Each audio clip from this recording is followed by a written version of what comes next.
Presented by Modelo. Every fall, something beautiful begins again. The colors return bold and proud. The band strikes up. The lights come on. The volume rises. And just like that, it ignites. Goosebumps, baby. Goosebumps. This is why we love college football. This is where stories unfold on 100 yards of open possibility. What a catch! That is absolutely ridiculous. Wow, what a hit! The chance, the chaos, heartbreak, and glory. Don't want to hear no more talking. It's time. This is college football. It's game time, man! And this is just the beginning. Week 1 of the 2025 season is here as we welcome you to College Football Primetime presented by Ram Trucks. This is Kickoff Week presented by Modelo. And from Boulder, Colorado, you're watching the Big 12 on ESPN. Was Colorado a one-hit wonder in 2024? Or are the Coach Prime-led Buffaloes here to stay as a Big 12 title contender?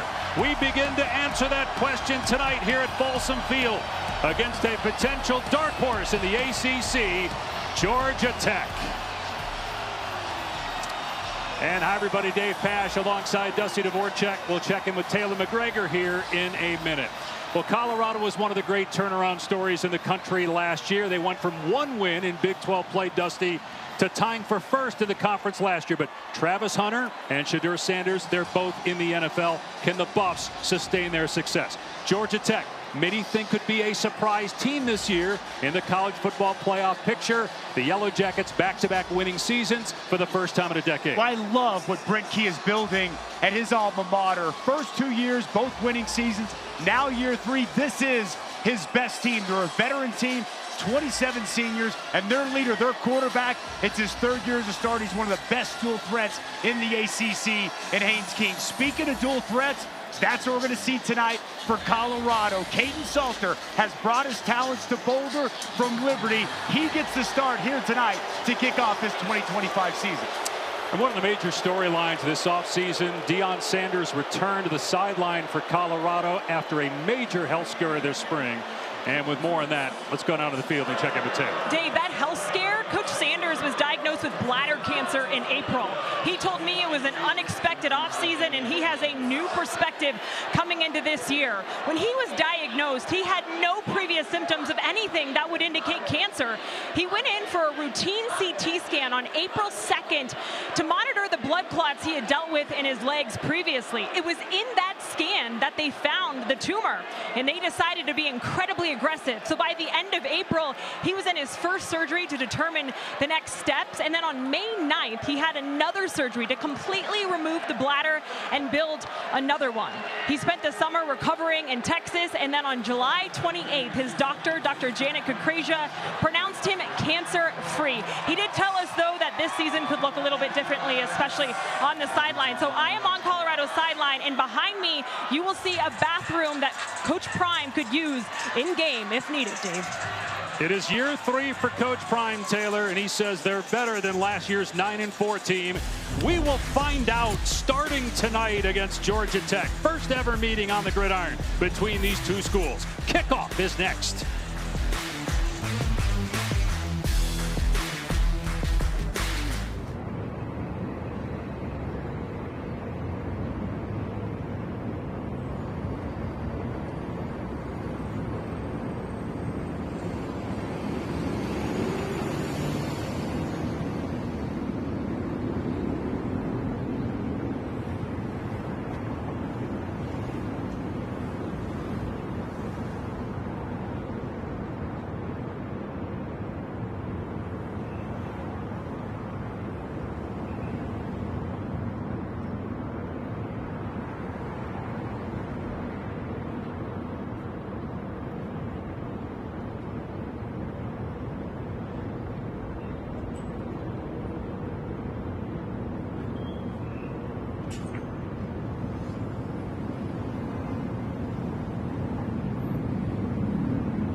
College Football Playoff begins December 19th and concludes with the National Championship January 19th on ESPN.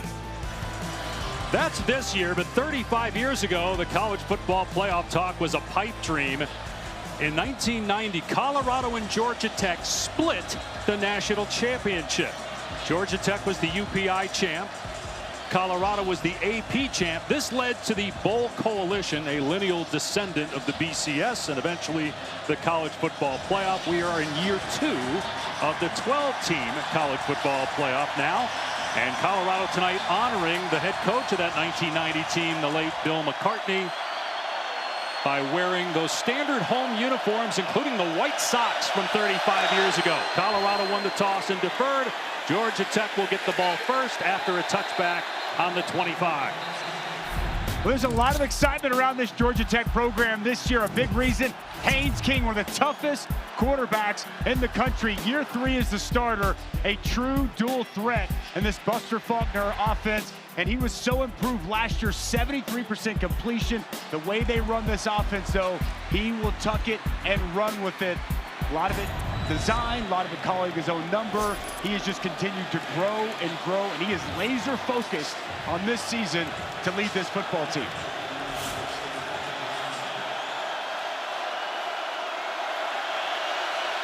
He was only sacked 9 times last year in ACC. Third best in the country is Malik Rutherford, the ball carrier on the jet sweep, and he's out to about the 37-yard line. They were second in the conference in rushing last year, a big help to King. You're going to see a lot of motions, a lot of shifts. That's what Buster Faulkner does. Love the perimeter runs, good blocking outside on the opening run of the season. And the ball is fumbled and recovered by Colorado. Martavius Branch comes up with it.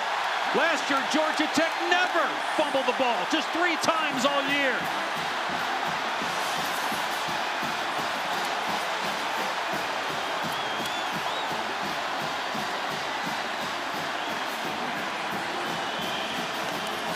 First game for Martavius Branch, a transfer from UTSA, and he comes up with a big play. Well, it's right at the mesh point, the two Hayneses. It's Haynes King, Jamal Haynes. Haynes King's eyes on that outside defensive end. He just gets hung up with Haynes King. Ball's on the ground.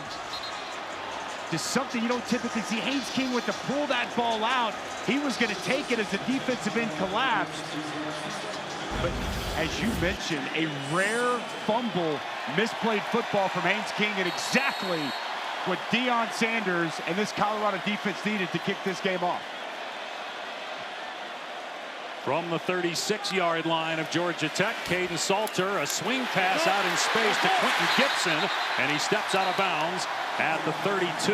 They're replacing Travis Hunter, Shedeur Sanders, several other receivers who are now in the NFL. They feel really good about their offensive line as opposed to last year where they gave up a ton of sacks and were dead last in rushing. Caden Salter tied with Cade Klubnik for the most total touchdowns in FBS the last 2 years.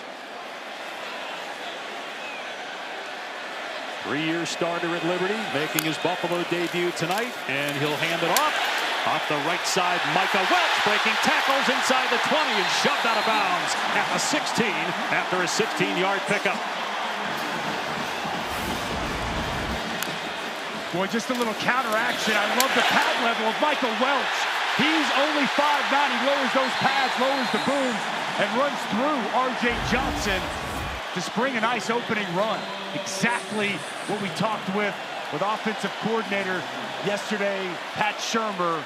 As you touched on, they feel this offensive line's better, a bigger emphasis running the football.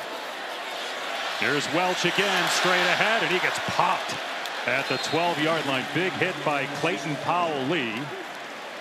Pickup of 4 on the play. Again, Clayton Powell-Lee was the one that didn't bring it up to the table on that previous play. I like the physicality Colorado coming out with. I like the way Michael Welch, in his first 2 runs, running the football between the tackles. He was banged up last year. He's gotten his body right. Looks great here to start this game.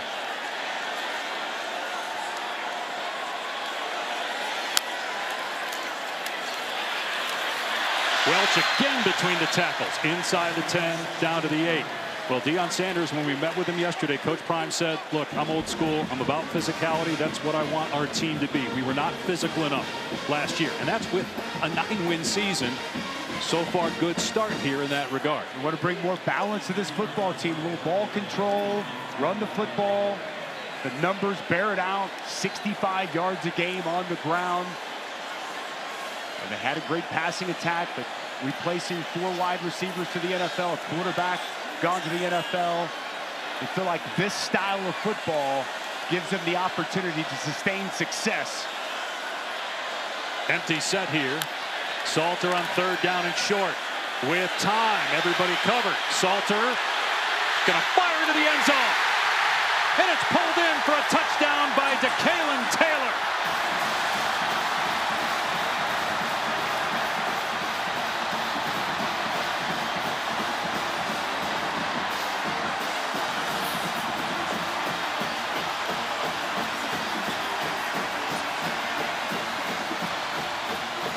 There were a lot of question marks about this Colorado team coming in, and we got a long way to go before we can really even answer those.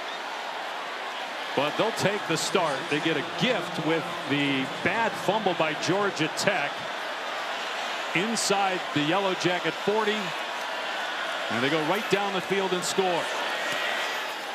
Mata, returning place kicker, puts it through to make it 7-0 Buffaloes. Could not have scripted a better start to this 2025 season for Colorado. They get the takeaway, and now their new quarterback, Caden Salter.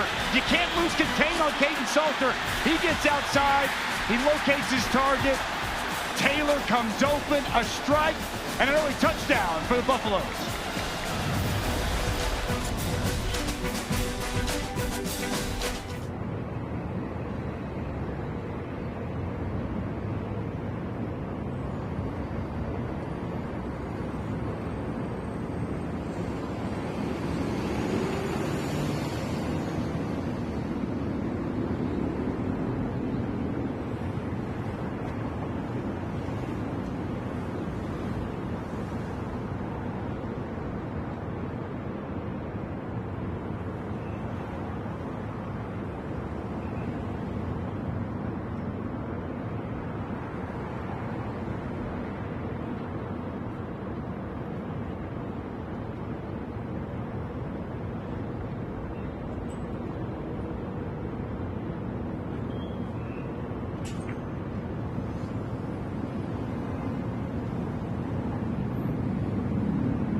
ACC Big 12 game, Georgia Tech, first game west of the Mississippi in 12 years. First time Colorado's played a team from the ACC since 2008. It is 7-0 Buffaloes 3 minutes into the game. A fumble by Haynes King, the Georgia Tech quarterback, and Colorado turns it into points. And Tech will start on the 25. An injury to report on for the Yellow Jackets. Here's Taylor. Dave, leading receiver for Georgia Tech, Malik Rutherford, dealing with a left leg injury. He's currently down here on the bike on the sideline. He has been grimacing in pain. You can tell that left leg really bothering him, but an important piece of this offense, sidelined early. Yeah, already a 13-yard run for him in this game. He is on pace to be the all-time leader in catches at Georgia Tech.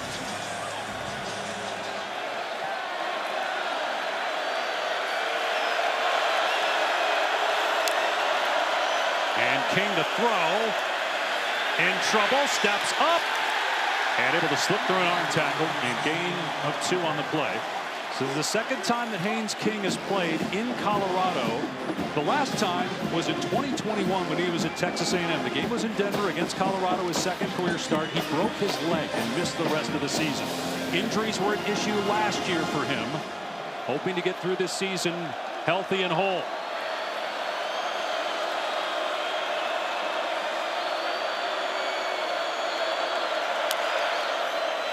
Had a little trouble with the snap, and Haynes off the right side has a first down. Brought down at the 39 by Preston Hodge, but a 12-yard gain. One of many variations of counter you will see tonight. Going to pull backside guard, the tight end, Luke Harpering. A nice job opening up that crease and the burst from Jamal Haynes.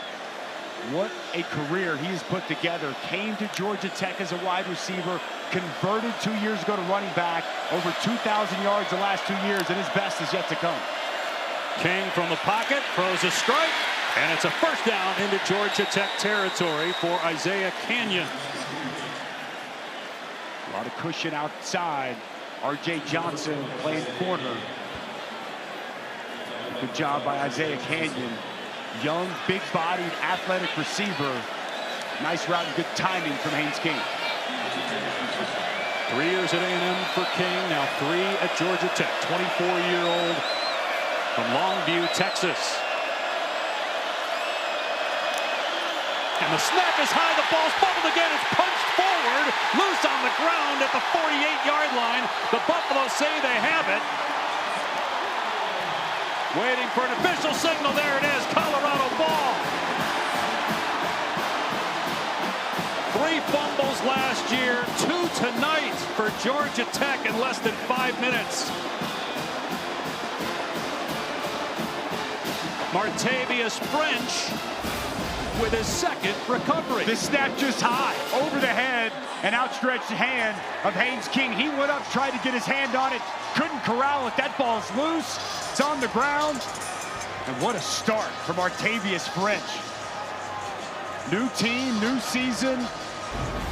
The benefactor of 2 early takeaways. We're not 5 minutes into the season.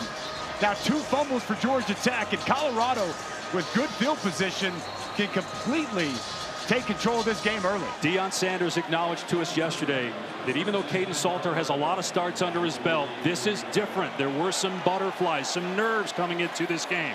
Nothing like a couple of takeaways to take the nerves away. We'll see if they can capitalize again. A little dump off, and this time Taylor, who caught the touchdown pass on the first drive, puts it on the deck, incompletion. Well, Taylor clearly loved the way he catches the football. Pat Shermer mentioned that yesterday. That was 20 personnel, 2 backs in the backfield on that set. Last year, Colorado was primarily a 10 offense. 1 back, 4 receivers with the talent. Now you see here 85. Zach Atkins in the game. They're going to utilize more tight ends, more running backs, a different look and feel of this Colorado offense this season.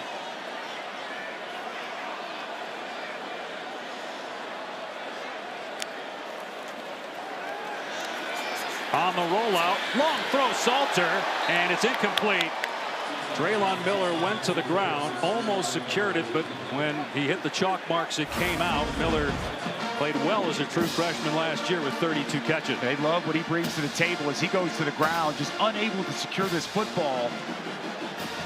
Pass low and away where only Miller could make a play. That's a catchable football when you'd like to see him try to come up with.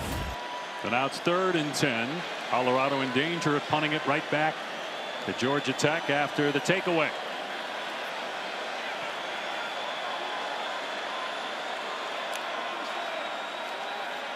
Salter in trouble. What a move in the pocket to escape. And Salter going to hoist it deep on the run. He's got a man in the end zone, but he overthrows the intended target, Sincere Brown, and it's 4th down. Well, it's slick out there. You saw a couple of Georgia Tech defenders slipping and sliding, but also some of that Caden Salter. You can see just how shifty and elusive he can be. The twist game comes clean. Georgia Tech defender falls. I actually thought Caden Salter might run for that, Dave. There was a lot of green grass out in front. Got a little greedy, tried to take the whole shot down the field, and pass just sails a little bit long on him. But that's a good hold for Georgia Tech defensively after the second turnover by their offense. So Greaves will try to pin Georgia Tech deep. Eric Rivers is the return man. And it's a short punt. Greaves racing toward the sideline, and the fair catch made around the 17. Georgia Tech kicking the ball around. This happens a lot week 1 games.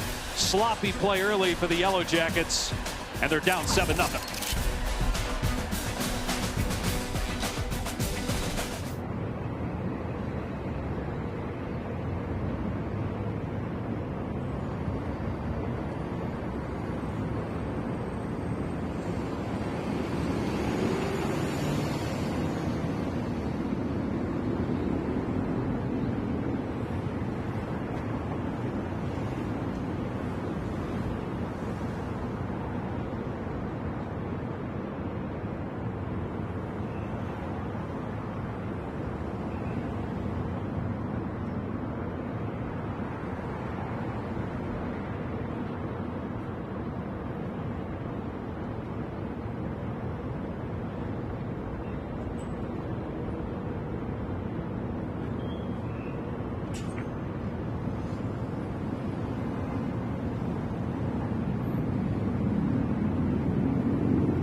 ESPN College Football Primetime is presented by Ram, official sponsor of the College Football Playoff, and in part by Modelo, the mark of a fighter.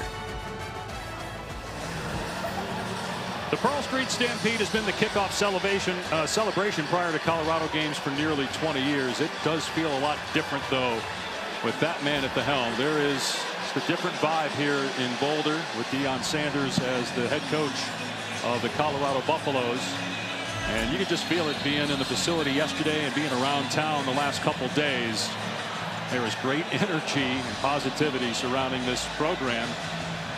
Despite all the losses, a lot of confidence, locally anyway, in this team. And a quarterback draw. Haynes King up the middle to the 24 for 7 yards. Just trying to settle down that offense and get a chunk run on first down. And I think that's what Brent Key's telling his entire offense, and this is what pays dividends to have a veteran quarterback. Take a deep breath. Okay, we've gotten a little bit of the nerves out of the way, the shakes, 2 fumbles now beside us. Let's take a deep breath. Let's put together a good drive. King keeps it and picks up the first down out to the 34. He has the most rushing touchdowns by a quarterback the last 2 years with 21, so he's an excellent athlete. 11 last year. Love when he gets on the perimeter. You're going to see him work out, and he's really going to keep 50. This linebacker does a really nice job with Reginald Hughes. When he gets right there and he pump fakes outside, he freezes that linebacker, and he knows he can put his foot in the ground and get inside. Nice job by Haynes King. They run another jet sweep. Bailey stopped into the perimeter. He gets clocked out of play by Tion Parks and Reggie Hughes. But Georgia Tech able to run the football well here and get another first down. Counter action one way, misdirection, jet sweep out the other side. Second time now we've seen Georgia Tech with that motion able to get to the perimeter. It is a challenge to deal with this Buster Faulkner run game. So many pulling offensive linemen, tight ends, the motions, the misdirections. Have to play responsibility football if you're playing this offense. Ninth run play, and it's the quarterback again. King this time gets leveled at the 49-yard line by DJ McKinney, preseason first-team All-Big 12 corner. Haynes King moving around a little slowly after that hit. After that hit, you're exactly right. He got up slow, and looks like he's still trying to shake a little bit something off there. Last year it was a shoulder problem that cost him 2 full games and parts of 3 others. We already talked about the leg injury in 2021. Haynes trying to get the edge, stiff arming, and close to a first down as he's pushed out at the 46. It's a first down for Georgia Tech. Jamal Haynes just 185, 190 pounds, but he plays with the burst you've seen and also some strength. Tough to tackle in the open field and between the tackles. This piece of running, just getting to the edge and picking up enough to move the chains.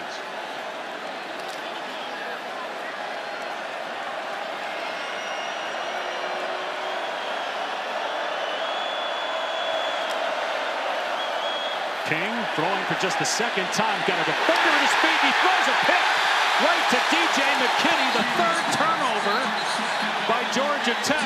A penalty flag in the backfield.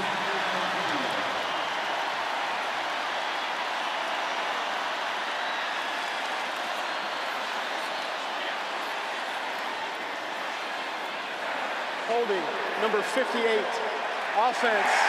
Penalty is declined. First down, Colorado. 3 giveaways in 8 minutes by Georgia Tech. Well, I mentioned the pulling guards. Quincy Wiggins is going to do a really nice job getting vertical and getting in the backfield. Quincy Wiggins right here. He's just going to get vertical. He's going to apply this pressure on Haynes King. Haynes King under duress. He's got bodies at his legs. An errant throw that he makes to try to hit Bailey Stockton over the middle. Bailey Stockton put his hands up for contact. There was a little contact going across, but that was more of a panic throw than anything with the pressure coming. And one of the best corners in the Big 12, DJ McKinney, the 3rd takeaway in this first quarter for Colorado. You talk about the panic throws. He didn't do that last year. 2 years ago, 16 picks. Only 2 last year. But a big mistake there. Colorado takes over. And Salter's pass pulled in on the edge by Miller, but he's dumped immediately at the 31 for a loss of 3 on the play by Amari Harvey. But Harvey does an excellent job working underneath the outside receiver, create that negative play.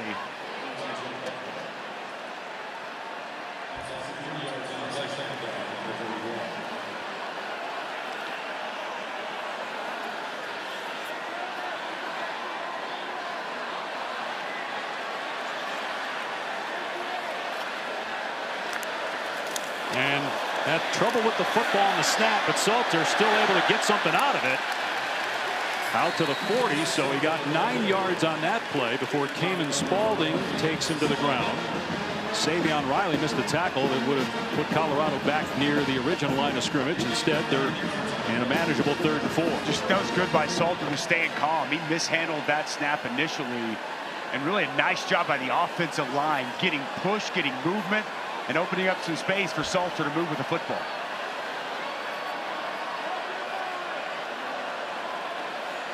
To get Salter on the edge, a little run-pass option here.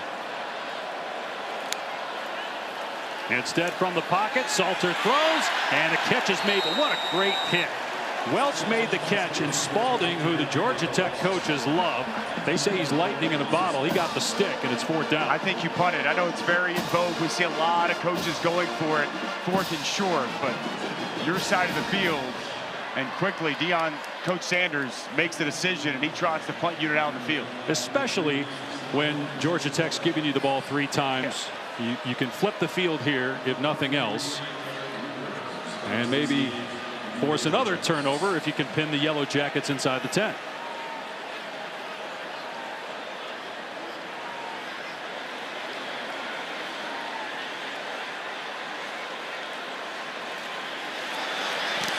Greaves' first punt wasn't good. This one much better. It bounces at the 10, scooped on the 5 by Rivers. Grabbed by the 1-yard line. And they're going to mark him down at about the 3. Isaiah Hartz, the gunner, got back there quickly and wrapped up Eric Rivers wearing on that slip-on jersey. And so Georgia Tech will be pinned inside its 5 after an excellent defensive play by Spalding to keep the Buffaloes from getting a first down. Spalding with the big hit to force the punt, and it's Rivers trying to make a play, but nowhere to go. Great coverage by the Buffaloes.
Last year, 10 turnovers in over 900 plays. 12 plays in this game, 3 turnovers. Brent Key, when we spoke with him yesterday, the Georgia Tech head coach, so confident, felt that this maybe was the year. And they're only down 7-0, but man, you got to wonder about that confidence right now. This has been disastrous, and they're backed up again on their own 2.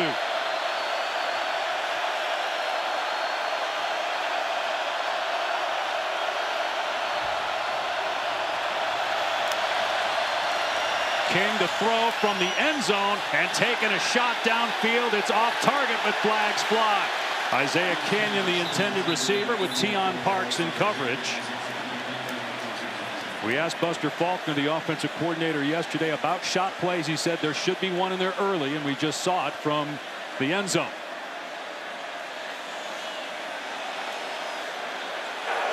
Pass interference, number 3. Defense, 15-yard penalty, first down. Well, Tion Parks is not in bad position, but he gets a fistful of jersey, makes this a very easy call for the official. He's grabbing, he's pulling, he's tugging. An easy flag there drawn by Isaiah Canyon. Canyon did have the face mask of Parks, but it looked like that was after Parks was grabbing and pulling at the arm and then the jersey. So they give it some breathing room out to the 17-yard line.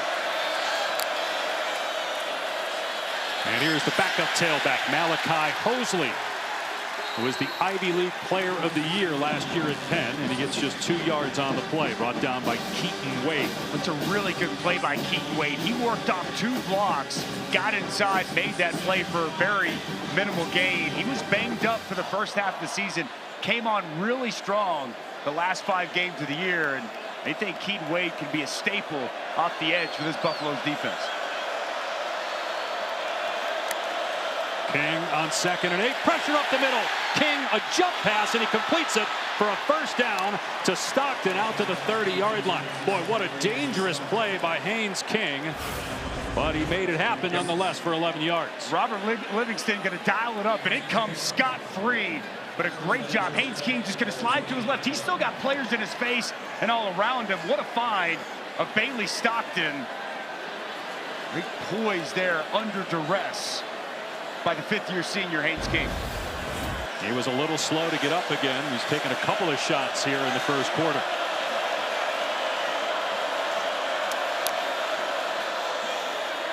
They run it up the gut, and it's Hosley to the 33-yard line. Running the ball hasn't been a problem so far in this game. They've got more than 55 rushing yards here early on. It's just they keep coughing the ball up when they start to get a drive going. Just crazy. He showed you the stat that 903 plays a year ago, 10 turnovers. And here prior to this drive, just 12 plays and already 3. In a disastrous start for this offense. They're going to hand it off to Rivers on the jet sweep. They've run that play 3 times, and Rivers is dangerous. Maybe a touchdown-saving tackle there at the 42-yard line by Stoutmeyer. Rivers picks up 27 on the play. The perimeter blocking has been so good. Multiple tight ends outside. And Jamal Haynes, just watch these guys go to work here. Hat on a hat, in a crease right there for the speed for Eric Rivers to hit it downhill.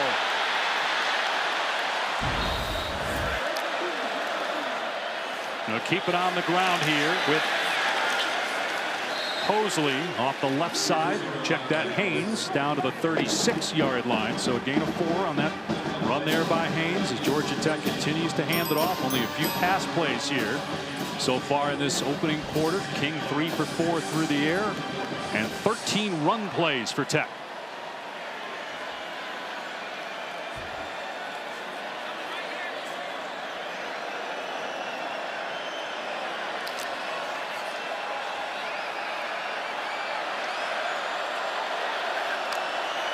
King will throw on 2nd down over the middle. And the catch made by Stockton again, wrapped up close to the line to gain. Appears to be short by about a half yard. Playbook wide open here on 3rd and short. But Haynes King, with the size that he brings to the table, the physicality he runs with, love to call his number in short yard situations like this. Georgia Tech goes 2 back with Haynes and Hosley.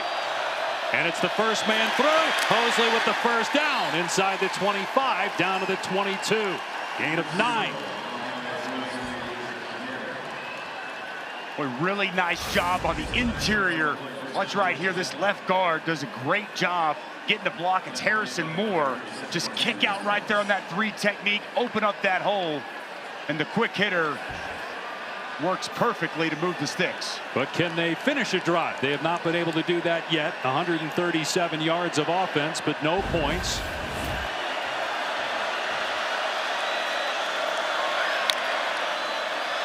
King gives it to Haynes downhill again. And good lane between the tackles to the 18. 4 more yards. Arden Walker on the stop. Inside a minute to go. Once again, just another counter. Pull the backside. Not a whole lot there, but Jamal Haynes just keeps those legs churning in the forward lean. A nice pickup on first down. An 11-second difference here in the game and play clocks at the end of the first. Could be the final play of the quarter. On 2nd and 5. Again, they go 2 back. That's Haynes shifting, and he's the ball carrier, and he's loose, but tripped up at the 10. Otherwise, he probably scores. Jonathan Wade got enough of the shoelaces, and it'll be a first down near the 10-yard line when we start the second quarter. They just give you so much to look at. Jamal Haynes is in the slot. He motions back. Another way to get to counter. It's a hot start for the Colorado Buffaloes. They got 3 takeaways, and they got an early lead here in Boulder.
Well, Georgia Tech under Jeff Collins, it was a major struggle with just 10 wins. And then Brent Key took over as the interim in 2022. Third full year as the head coach. He's 6-1 against ranked ACC teams. First time in a decade with back-to-back winning seasons in Bullberts. And they run the ball very well here in the first quarter. Over 100 rushing yards. Nothing to show for it yet. They are on the 10-yard line, first and goal. They turned it over 3 times, twice in Colorado territory. Low snap, Haynes off the left side. Dragged down after a 2-yard gain. Taylor caught up with Brent Key. Coach, 3 turnovers, but a chance to tie the game. What do you make of your start? Well, you just said it. We had 3 turnovers. I mean, golly, we had a ball exchange issue, had a snap issue, and then we throw an interception right there. And, you know, we're moving the ball. All right, but we can't turn the ball over. That's not characteristic of us. All right, we can't do it. It's got to stop. And you know, we got to fix those things. The defense made a good play on the there to stop him with a yard short. But you know, beating ourselves, and we got to correct those things. But you see, we're moving the ball. Hopefully, it continues now. Thank you, Dave. Penalty flags are down. Looked like there was a hold on Georgia Tech as Haynes King had to sprint out of the pocket, being chased by French, who's already got 2 fumble recoveries in this first half. Holding number 72. Offense, 10-yard penalty. Still second down. And Malachi Carney, transfer from South Alabama on your right side. Going to get a piece of Arden Walker working off the edge. Going to come late. He's going to get the grab. Draw the flag. Then he takes another shot. You touched on it, Dave. Latavius French puts him down at the end of that play, and Haynes King got up slow once again from the turf. Second and goal on the 18 after the penalty. King to the air. With time, pass is deflected and almost picked off. It hit the ground before Hughes had it pop into his hands. Jaheim Otis, the Alabama transfer, got a hand up. Third down and goal. Well, Jaheim Otis is big, man. He's 6'5", he's 330. Watch him just walk back this offensive lineman. He plays this perfectly. Almost 2 gaps in on the guard, Harrison Moore. And then right times it perfectly, gets that hands up, and gets the pass deflection.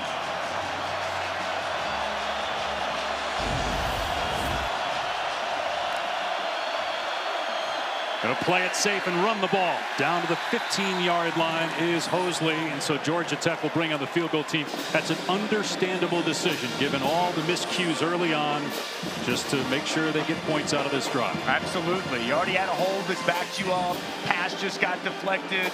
Got to imagine Brent Key's just saying, hey, we just need to get points on the board and get something from this drive. A drive that started on the 1-yard line. Aiden Burr. 32-yard field goal try.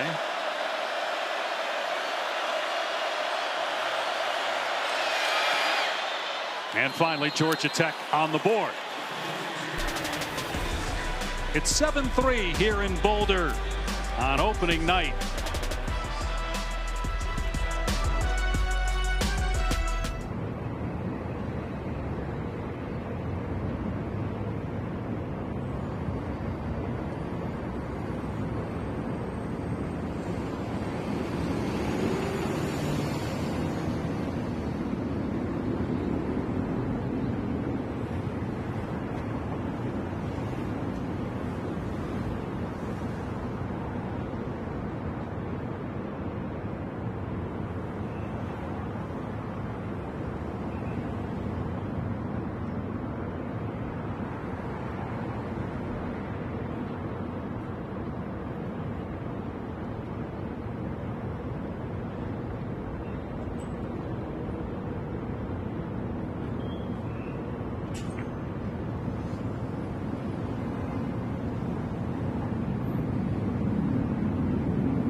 Day 2, Zubin, of just a phenomenal weekend. It started last night. A couple of excellent games, including Cincinnati, Nebraska. It'll finish Monday night with North Carolina TCU on ESPN. Bill Belichick's debut in college football. Dave Pasch, Dusty Dvorak, Taylor McGregor, Matt Austin, our rules expert, with us. 7-3. Colorado leads early in the second quarter. 3 takeaways for the Buffalo defense. After the touchback, Colorado will start on the 25. Caden Salter making his Buffalo debut. He led Liberty to a 13-0 regular season and a Fiesta Bowl berth back in 2023, the first New Year's Six bowl game in Conference USA history. He was responsible for 77 touchdowns while at Liberty. And over the last 2 years, 66, which ties Cade Klubnik for the most in college football. And so far, Salter is 4 for 7 passing for 12 yards, 1 run for 9 yards. He's a dynamic runner, but Pat Shurmur praised for his throwing ability as well. We've seen Pat Shurmur put the ball in his hand to throw the football down the field. I'd love to see him utilize him more as a runner throughout the course of this ball game. To Kalen Taylor running. And a flag down. Taylor got to the line of scrimmage and maybe a half yard. The flag is thrown in the backfield around the 19.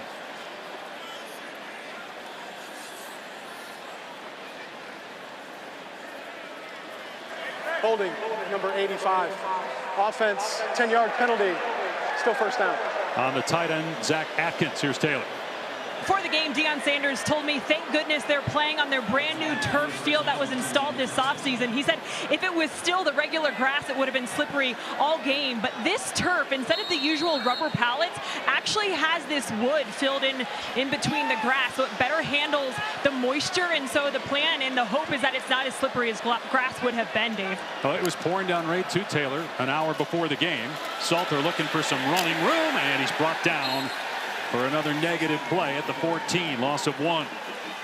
Well, that is an outstanding play by the freshman making his first start. That's Andre Fuller Jr. And we just found out before the game that he was going to start tonight. Had a really good camp, had an excellent week of practice, and a nice job keeping contained and helping create that negative play. Not only did we find out before the game he was going to start, they didn't even tell us about who he was yesterday. We didn't even hear his name until we were told to add him to our depth chart right before kickoff.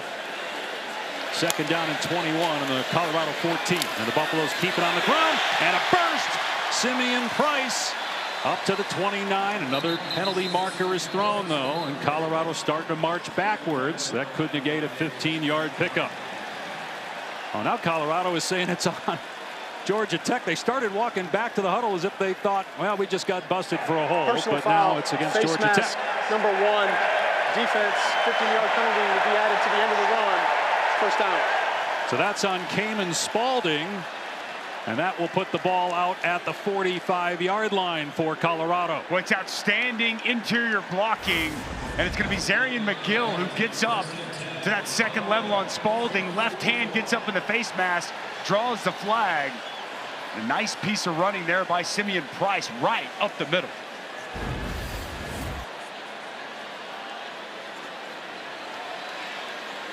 You rarely see that call in terms of a face mask. To Kalen Taylor, hit in the backfield, keeps his balance, fighting for yardage, and picks up a couple. Taylor, a transfer from Incarnate Word. He rushed for 900 yards last year. Don't sleep on guys from Incarnate Word. You never know, they might be the #1 pick in the draft down the road. Cam Ward, former Incarnate Word alum, put together a phenomenal season last year. Be intrigued to see what he does this year at Tennessee. And the new quarterback in Miami, Carson Beck, Miami Notre Dame, Sunday night, ABC. Price met in the hole and dropped. Got maybe 2. Jai Gilmore with the hit. Third down. Well, Jai Gilmore shot out of a cannon from the safety position, flying downhill to meet Price just past the line of scrimmage. Platoon change here for Georgia Tech up front. They were really poor getting pressure on the quarterback a year ago. Just 18 sacks New defensive coordinator Blake Gideon said that is a big point of emphasis to create more pressure, create more negative plays. He's got them stacked at the line of scrimmage here on 3rd down. Meanwhile, Colorado gave up the 6th most sacks last year. Salter trying to set up a screen, in trouble, and Salter throws it away at the last second before he's dragged down. Got outside the pocket, got it through the neutral zone, so it's no grounding. Jordan Vandenberg also almost had a sack for Georgia Tech.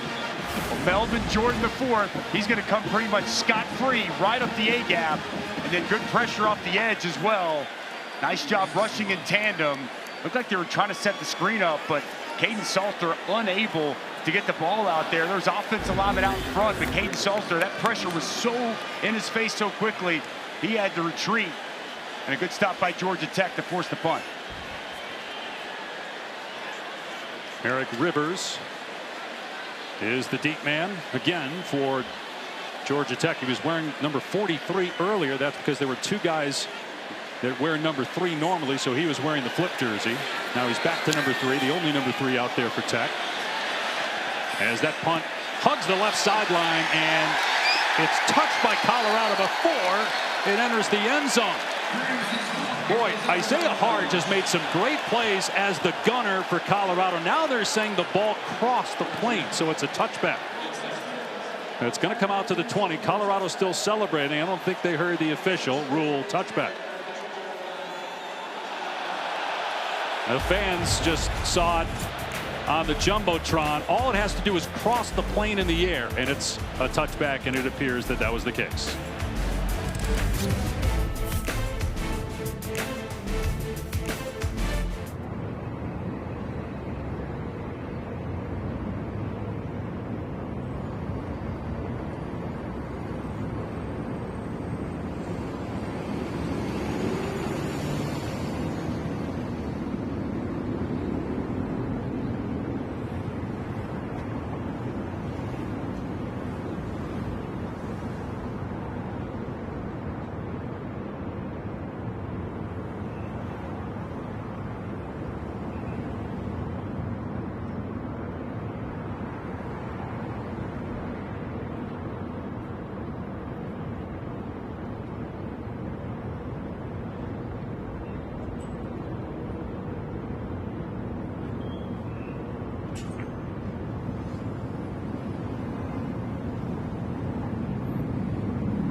ask for a better setting. Go get him, LC!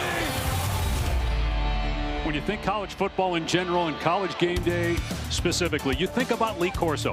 It's his final show tomorrow ahead of Ohio State and Texas. And it was 2 years ago before Colorado played Colorado State. He put on the Buffalo in his 400th headgear selection with the Rock in the house. First time he did it was back in 1996. Pretty good record for Coach. The GOAT. Unbelievable what he's meant to college football. Haynes King, little dump off, and the ball's on the ground. It was not secured. It's an incomplete pass. Jamal Haynes never had control. It's a rare miss right there between those two. You got Jamal Haynes wide open out in the flats with a blocker out in front, and that pass just a little behind him, but still a pass you expect Jamal Haynes to come up with.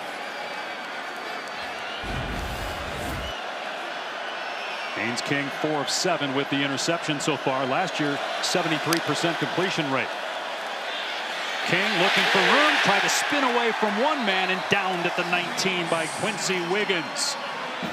It'll be a sack and a loss of 1. Well, it's Brandon Davis-Wade who's going to make the initial pressure, and then you're going to see Wiggins who's going to come in and be able to get the sack. Really nice job working together. Inside pressure. You see there on that quarterback draw, Haynes King try to evade it. Wiggins right there to take him down. Well done by the front for the Buffaloes. Gave up just 9 sacks last year, 3rd in the country, and a school record. They've had trouble protecting King so far. And now he's in 3rd and obvious.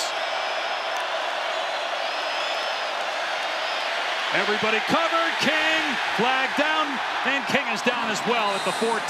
The flag is thrown at the 30, all the way over here on the near sideline. Okunlola on the takedown. Let's see what the penalty is. Holding number 9, defense. 10-yard penalty, automatic, first down. It's on Tyrekus Davis, the nickel, way away from where the quarterback was. Going to come right here. He grabs a little bit of the backside of the jersey. It's not terrible, but he does. He gets beat inside, grabs that jersey, and it draws the flag. Negates an excellent pass rush there for Colorado on back-to-back plays. Deion Sanders told us yesterday we got to cut down on the penalties. We were awful in that regard last year. That one hurts if you're the Buffaloes. They run the jet sweep again. This time it's Rivers, and he scoots out of play at about the 35-yard line. We have not seen Malik Rutherford back in a while. Went out early, as Taylor McGregor reported. He's their best receiver, but Eric Rivers is very dangerous. Transfer from FIU. Huge addition they made from FIU. They lose Eric Singleton, they gain Eric Rivers, and we've seen that speed. Told us it was elite speed that he has, and they expect him to play a huge role here within this offense this season.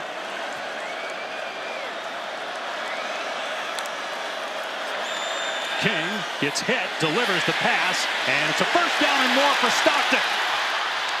Out of play inside the Colorado 45. There was pressure from French, and boy, King did well to get rid of that ball quickly. But Bailey Stockton has been the go-to guy here in this first half for Georgia Tech outside, and just poorly played by DJ McKinney, who's typically so good. Doesn't leverage the football, gets caught inside, allows Stockton to get to the perimeter, and a huge pickup to move the sticks for the Yellow Jackets. 4 catches, 48 yards for Stockton. 33 of those after the catch. Penalty marker down. Movement by Georgia Tech. Prior to the snap, false start, number 78, offense, 5-yard penalty, still first down. Each team has been penalized 3 times now. The all-new ESPN app is the best way to watch sports. All of ESPN, all in one place. Live games, live stats. Plus, you can track your fantasy teams and personalize with your favorite leagues, teams, and players. Will be such a key to have on a day like tomorrow, Dave Pasch, with all the great games all across our networks. You get it all right there on the ESPN app. And all starting in Columbus with College Game Day. Swinging it out to Hosley. He's got room inside the 40, inside the 30, and Hosley all the way to the 22. They're starting to wear Colorado out on the perimeter with some short passing and a gain of 25 mostly on the run. Just a flare screen outside. He's got blockers out in front. Good perimeter blocking once again. I feel like I've been a broken record saying that here today, but Malachi Hosley was outstanding at Penn. Was an All-American there at the FCS level, and making an impact here in this first half, both running it and catching it. And they have over 200 yards as a team now of offense here in the first half. Out of an empty set, King, another quick pass to the edge. And an excellent open field tackle that time by Sean Myers on Zion Taylor, who caught the ball at the line of scrimmage. It's an area that they thought they really upgraded this Colorado defense. Talking with the defensive coordinator, Robert Livingston loves the athleticism of these linebackers. A nice play on the perimeter by Sean Myers. Year 2 for Livingston, longtime assistant coach with the Cincinnati Bengals.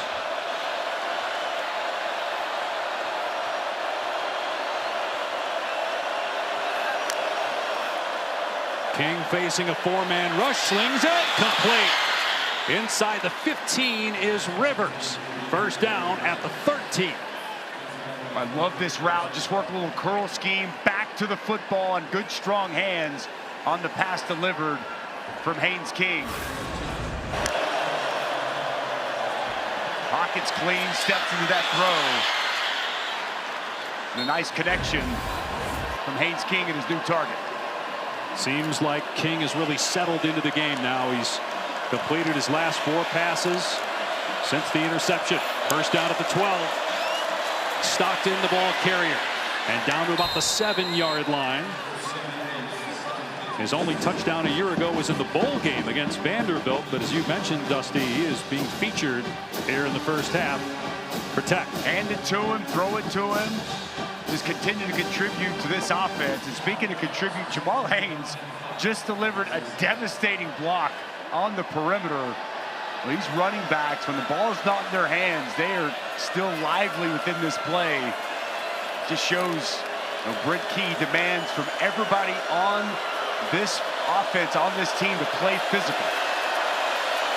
Inside the 10 for the second time. Had to settle for 3 last time. Design run for Haynes King. Lowers his shoulder. He'll come up short of the first down by about a yard. It'll be third down. Okunlola in there first for Colorado.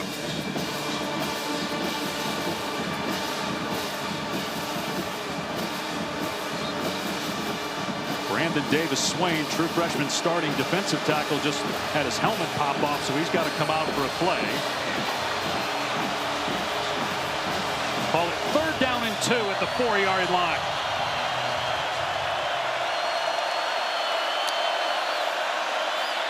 King keeps it, and King hit at the 1, but powers his way across. Touchdown, Georgia Tech.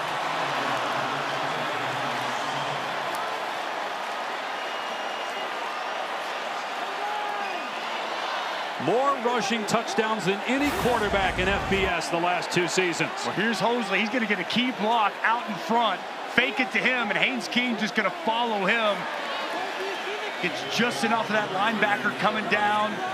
And Haynes King lowers the shoulder and gets in the end zone for the first Georgia Tech touchdown of the season. So despite being -3 in the turnover ratio, they lead the game 10-7 after the extra point by Aiden Berg. 4:33 to go in the first half. Well, this is exactly what this offense is about. Physicality and a veteran quarterback. Haynes King finds the end zone for the first time tonight.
What did you think Auburn coming into the year, Dusty? I didn't know. I thought it was a huge question mark. They're talented at wide receiver, good offensive line, talented on defense. So many questions.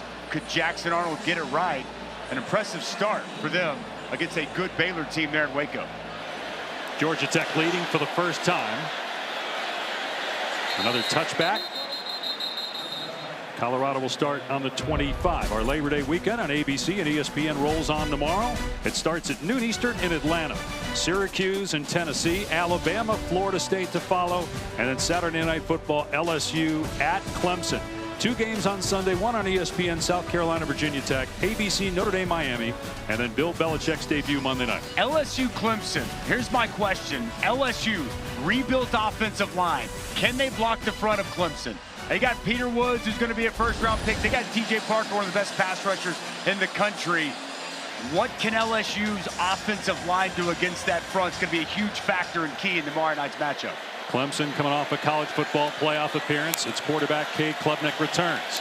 Colorado going back to the ground game with the quarterback Salter keeping.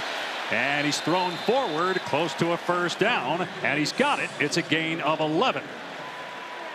Since the first drive, only 32 yards of offense and no passing yards. Just 2 completions, 1 for +3, 1 for -3 for Caden Salter. Well, I love the first down play call to start this drive. Get Caden Salter on the perimeter. Get Zach Atkins, the big tight end, out in front blocking. Good play call and nice execution to get a first down. Salter on the move. Will keep again. And this time gets drilled by Omar Daniels, the free safety, after a pickup of 3. Blake Gideon, first time ever calling plays. He comes over from Texas. Well-respected, highly regarded, young, talented coach. And he really had to work with this secondary. And one thing he wanted to work on was tackling and leverage tackling. Nice job there on first down with the tackle coming from the back end. And Gideon is Tech's 4th defensive coordinator in the last 4 years. Salter to throw. Throws to the flat, and what a terrific play, but keeping his balance was Price. Or no, he did go down after Daniels made the hit in the backfield for a loss of about 4. Well, you can see Omar Daniels. He reads this, and he plays it so well. He's going to start to creep down as that motion comes, sifts through, works right before Zach Atkins can get out in front. A nice job, catch tackle, like from the safety, Omar Daniels. Back-to-back plays for the 5th-year senior. Without a player like Travis Hunter or the experience of Shedeur Sanders, even though Caden Salter's experience, it's his first start in this environment. Tough to put a quarterback in 3rd and 10. He throws it deep, and he's got a receiver, and it's pulled in inside the 30-yard line by Omarion Miller. What a throw downfield by Caden Salter. I guess it wasn't too much pressure in that situation. A dart 40 yards downfield. Well, he's got time. He steps into the pass, and the safety doesn't get over the top, and a dime delivered. Good concentration on the sidelines and adjustment from Omarion Miller. Huge 3rd down conversion and a confidence-building throw for Caden Salter. Yeah, he needed that with the way things have been going for the offense. And now movement on the right side of the line by Kareem Harden. 55, offense, 5-yard penalty, still first down. For 20 years, Allstate has celebrated every field goal and extra point made at participating universities by donating to the university's athletic scholarship fund, supporting all student athletes. Thank you, Allstate. Closing in on the 2-minute timeout. Colorado may just take it down here. Each team with all of its timeouts remaining. They will snap it at 2:02. And Salter waiting for some blockers. Actually looked like if he would have cut it upfield initially, he might have had some room. Maybe a little too patient that time. Only got 1 yard. 1:54 to go. We've hit the 2-minute timeout.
My broadcast partner here is a diehard Cowboy fan. He's been in tears for the last 24 hours. I grew up in Dallas.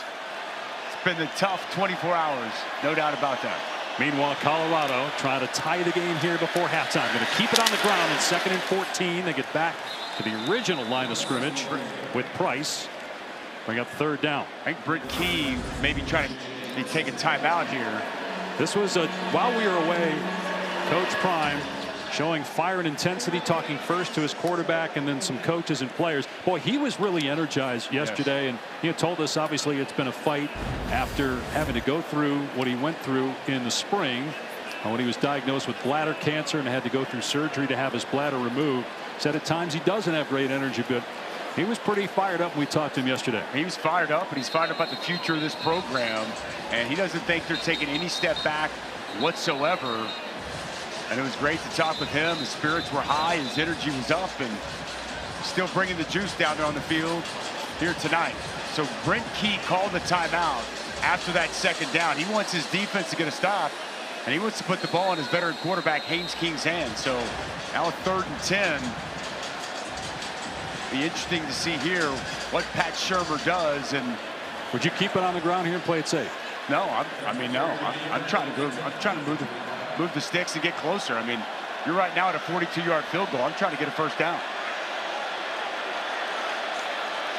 See how much they trust their quarterback. They trust him enough. He's going to throw, in trouble, steps up, and Salter fell forward, actually picked up a yard. Akilo Stone was there first, so it'll be, as Georgia Tech calls another timeout, about a 41-yard field goal try.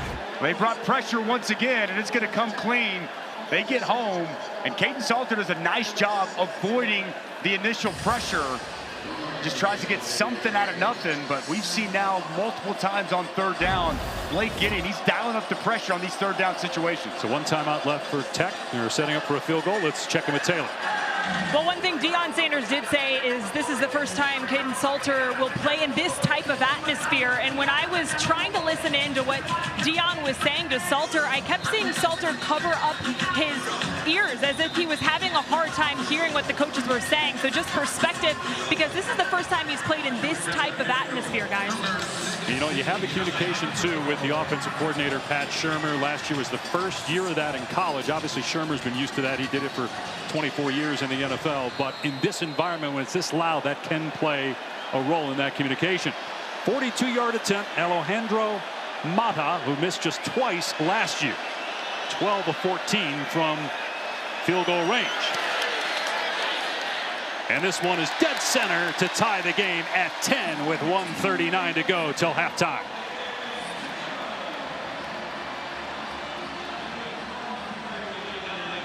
Incredible opening weekend of college football on ESPN and ABC. We will wrap it up Labor Day with Bill Belichick and North Carolina taking on TCU at 8 Eastern time. It's also available streaming on the all-new ESPN app. We've talked a lot about Bill Belichick being in college football, but how good is North Carolina going to be? A lot of questions to be answered. They brought in Gio Lopez from South Alabama. They're going to lean on him to run this offense.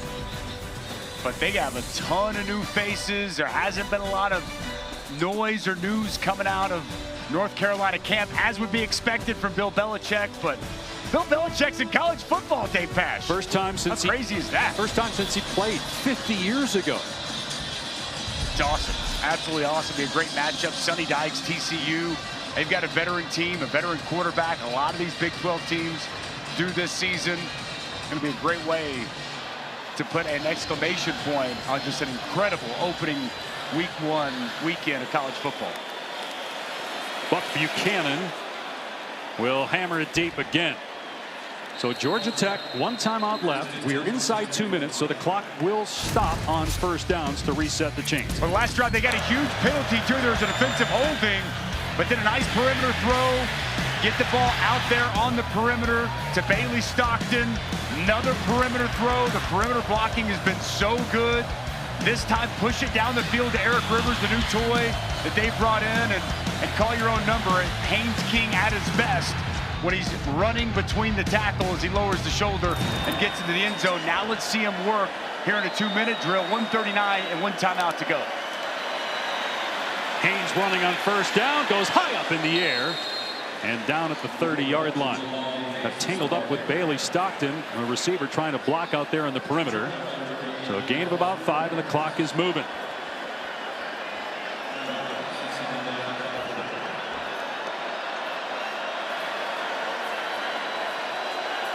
Haynes King hand signaling at the line of scrimmage. Changing the play. Gonna run Haynes again. First down and more. So the clock will stop momentarily. They'll get the chain set and run it on the ready for play from the 38-yard line. Back-to-back runs here. They use those timeouts to get the football back, but yet to see Haynes King put the ball in the air. He's completed his last 4 passes, threw an interception, also 2 lost fumbles for Georgia Tech. Yet the game is tied in the final minute of the second quarter. King gets hit from the pocket and hoists it out of bounds. Boy, Colorado has been getting shots on the quarterback. Davis Swain was back there for the Buffaloes along with Walker. Well, Davis Swain has been really good. He's just going to walk Harrison Moore to the quarterback and do a nice job getting off the block, will arm over. For a Georgia Tech offensive line that did not allow pressure a season ago, they've got some new pieces working in, but hats off to this Colorado front. They've done a nice job here in the first half. And that's 8 or 9 hits now on Haynes King so far in this game. 49 seconds left. Still the 1 timeout. 2nd and 10. Keep it on the ground. Haynes cuts it back, being chased, and goes out of bounds. He got pushed late. No flag. Stoutmeyer chased him out. So the clock stopped now with 42 seconds left, and that could benefit Colorado perhaps. Well, that's really good defense. Anquan Barnes Jr., the nose tackle, he set that point. He forced Jamal Haynes to cut it back, and good pursuit to the football from that Buffalo's back in. And they protect Haynes King here. We've seen a lot of success from this front for Colorado. Right, they haven't needed to bring pressure. Do they try something here, though, and dial it up? I think they're just going to bring 4 and get home with it. That's what they'll do. King on 3rd down. Steps up to run, makes a man miss, and picks up a first down and more inside the 40. And runs to the sideline at the 34-yard line with 34 seconds to go. Boy, this is so well timed and so well called. This is a design draw, late draw. He fakes the throw out to the flats. Offensive line doing work, sticking with their blocks. And then Haynes King with good vision finds a crease and a huge pickup on that 3rd down. Still the 1 timeout. Their kicker, Aiden Burr, made a 51-yard field goal last year. So they're in his range right now. Rivers up top. King across the middle. Big hit. That time by Hughes after the catch from Rivers. And the clock at 25 seconds. Timeout by Georgia Tech. It's last. You got to use your timeout there. Boy, good catch tackle there from Colorado.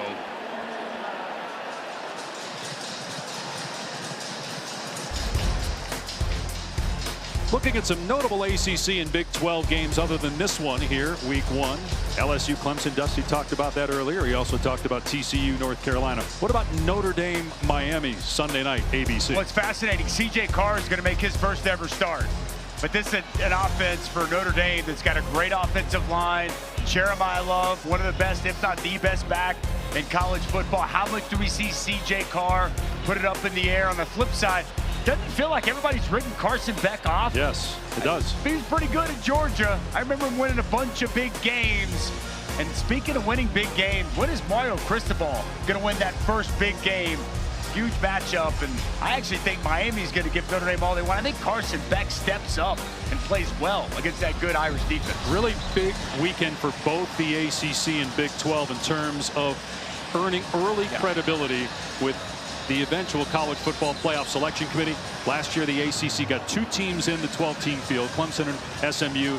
Big 12 had 1 in Arizona State, a team nobody thought would get in. They are the highest ranked Big 12 team, number 11, coming into the year. It's about perception and it's opportunity early in the season, and a lot of opportunity here this week 1 for both the Big 12 and the ACC.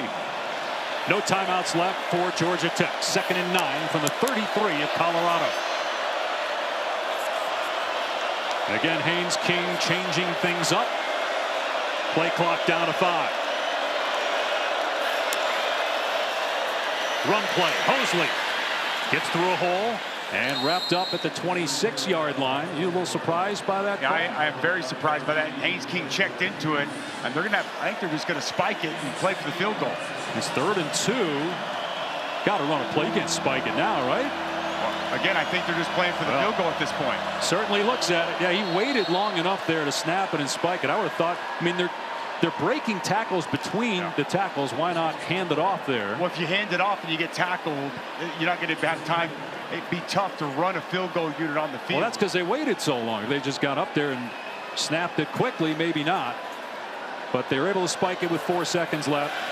Looking for the lead going into the locker room. A 43-yard try by Aiden Burke.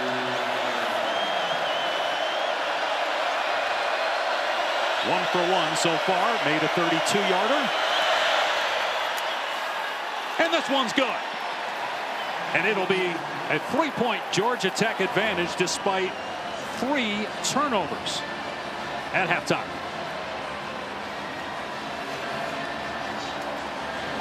You got to feel great if you're Brent Key. The way this game started, your first 3 possessions of the season all result in turnovers, yet you find a way to weather the storm and take a halftime lead here as you go in. Colorado will get the ball to start the second half. And with Coach Prime, here's Taylor. Thanks, Dave. Coach, we've seen you have conversations with your quarterback, Caden Salter, on the sideline. What are you telling him? It's communication. It's like somebody's talking to him, and he wants to clear. He wants clarity on everything. He's playing good, a solid game. We just got to be more productive offensively. We started off game going right down the darn field. Then we had some hiccups. Defensively, I think is a couple bad plays on 3rd down, and that's why they're up right now. Thank you, Coach. Dave? 13-10 the score, Taylor. Georgia Tech in front. And on the other side of the break, it's the halftime report with Zubin Mehenti, Joey Galloway, and E.J. Manuel.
You're watching Kickoff Week, presented by Modelo. And welcome back to College Football Primetime, presented by Ram Trucks. This is Kickoff Week, presented by Modelo. From beautiful Boulder, Colorado, in the foothills of the Rocky Mountains, you're watching the Big 12 on ESPN. It is Georgia Tech leading on the road 13-10 as we get ready to start the second half. Tonight's game flow brought to you by Progressive, a turnover-filled start for Georgia Tech. It was sloppy the first 3 possessions. Fumbled exchange, fumbled snap, then Haynes King under pressure, get people at his feet, forces a throw he doesn't need to force, throws an interception. He had 2 all of last year, and it was a treacherous start, and Colorado able to cash in on one of those turnovers. Their new quarterback, Caden Salter, gets outside the pocket, locates the running back Taylor for a touchdown. But once Georgia Tech settled in, they score on 3 straight possessions. That one Haynes King touchdown. A touchback again. And so Colorado will start on the 25. Dave Pasch, Jesse Dvorak, Taylor McGregor with you. And Georgia Tech has settled down since those giveaways. And they're on pace for about 600 yards of total offense. Colorado, Dusty, on pace for about 250. So how do they get going offensively? Well, I think they need to run the football. I thought they had success with Michael Welch, with Price, handing the football off early. I think Caden Salter's even run the ball well, but they haven't stuck to it. I think in the second half, you find a way to really try to establish the run and soften up this Georgia Tech defense. It's interesting. We're told we'd see some of Juju Lewis, the freshman phenom 17-year-old quarterback.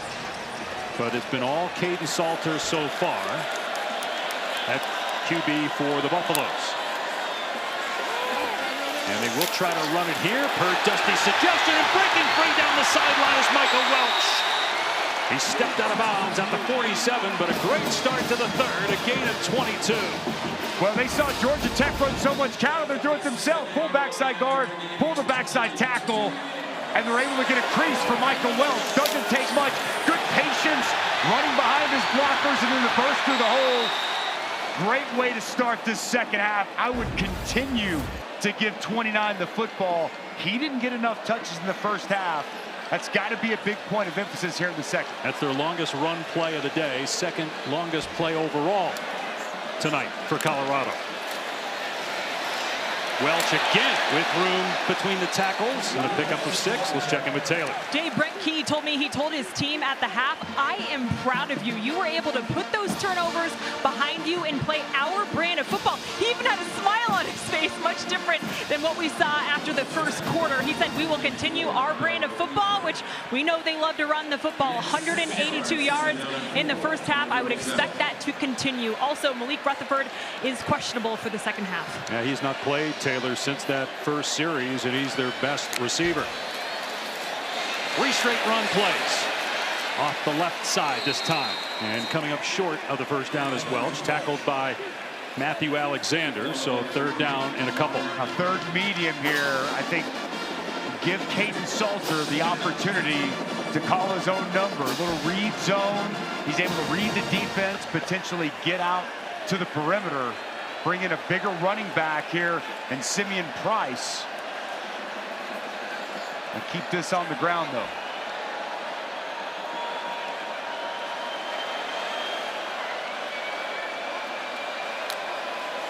Salter on the rollout, looking towards the sideline, and throws incomplete in traffic. Pressure from Kyle Eifert.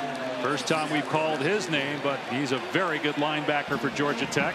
We'll see if Colorado keeps the offense on the field for fourth down. They will. And Eifert gives a big shot here at the end of this play. The leader of this defense comes barreling down. And I like this decision to start the second half. I didn't like the decision of that third down call. This offensive line of Colorado, when they get the opportunity, when they've given the opportunity on runs, they're getting movement up front. They've added size. They've added a lot of new pieces. Trust that offensive line.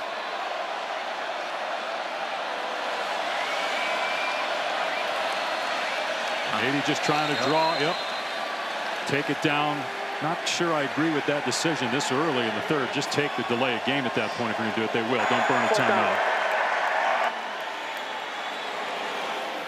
And Now you've got Buck Buchanan. He's got a pretty strong leg. He's made a 57-yarder. And had they not taken the penalty, it would have been quite a long field goal. But still, you got a guy that's made it close to 60 before. You would have needed that and some. I think it would have been about 62 from the 45. He made a 53-yarder with ease in pregame warmups, but took the penalty, and now we'll send on Grieve to try to pin Georgia Tech deep. Grieve has done it. Put the ball at the 2-yard line on a punt in the first quarter. This one a little bit shorter, and the fair catch made by Rivers at the 13. All right, time now for our Aflac trivia question. So Deion Sanders, when he played at Florida State, 14 career interceptions. That's tied for third most in school history. Who is he tied with? I'll give you a hint. He will be on television this weekend. For the last time.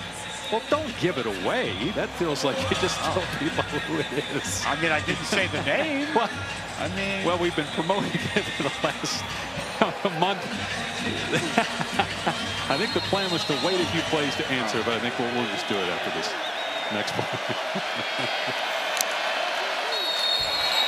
And on first down, wrapped up in the backfield is Haynes, but there's a pre-snap penalty on False start, Georgia Tech. Number 4, offense, 5-yard penalty.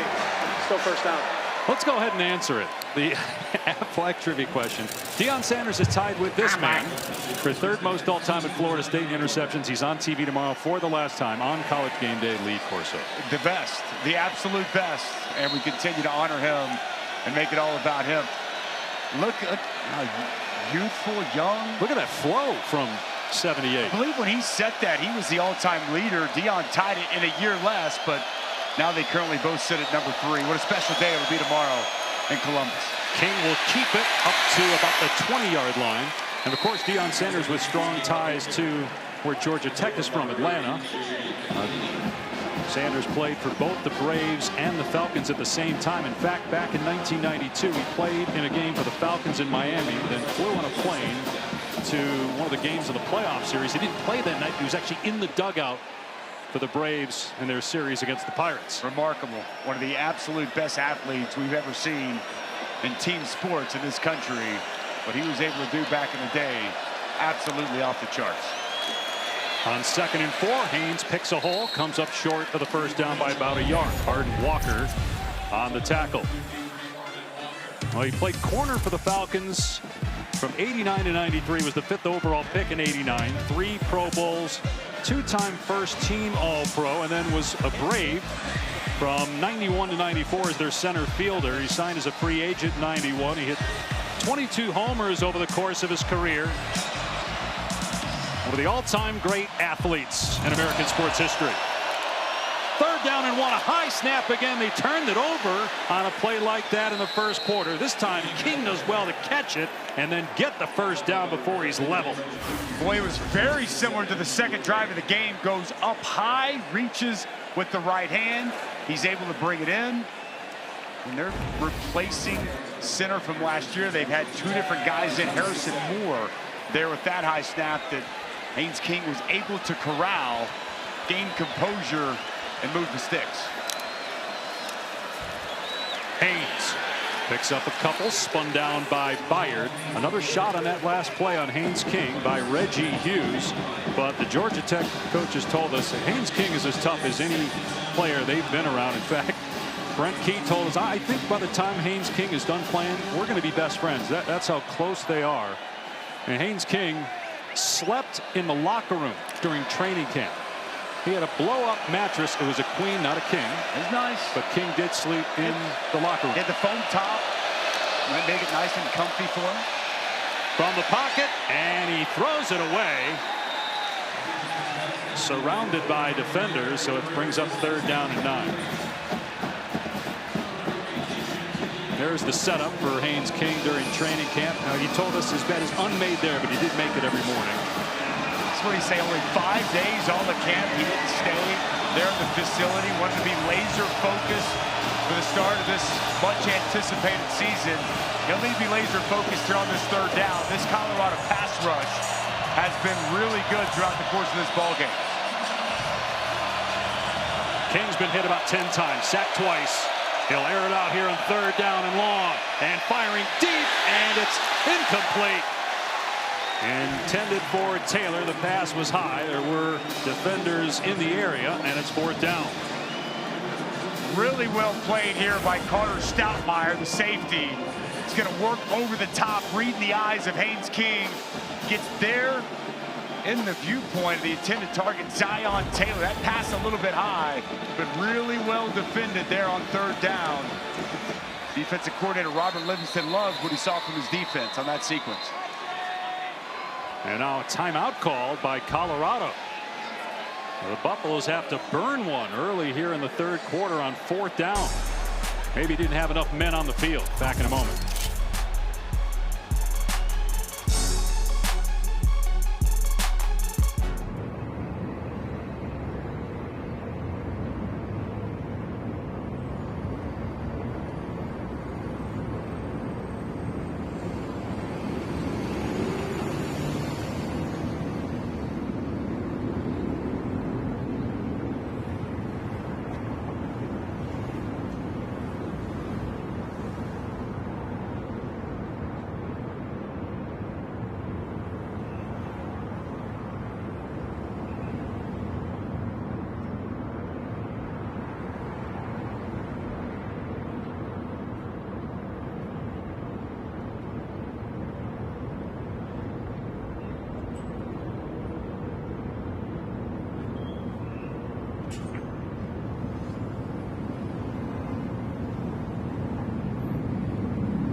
Zooming every game this weekend. We got a full slate, which we'll tell you about here momentarily. Outstanding action on ESPN and ABC all the way through Monday night. Bill Belichick's debut, Carolina TCU. First punt of the game for Georgia Tech. Had 3 turnovers in the first 8 minutes of the game, yet they lead by 3. From the 25-yard line is Taylor, and a good return of about 10 yards, and he was hit out of bounds, and there is a flag down.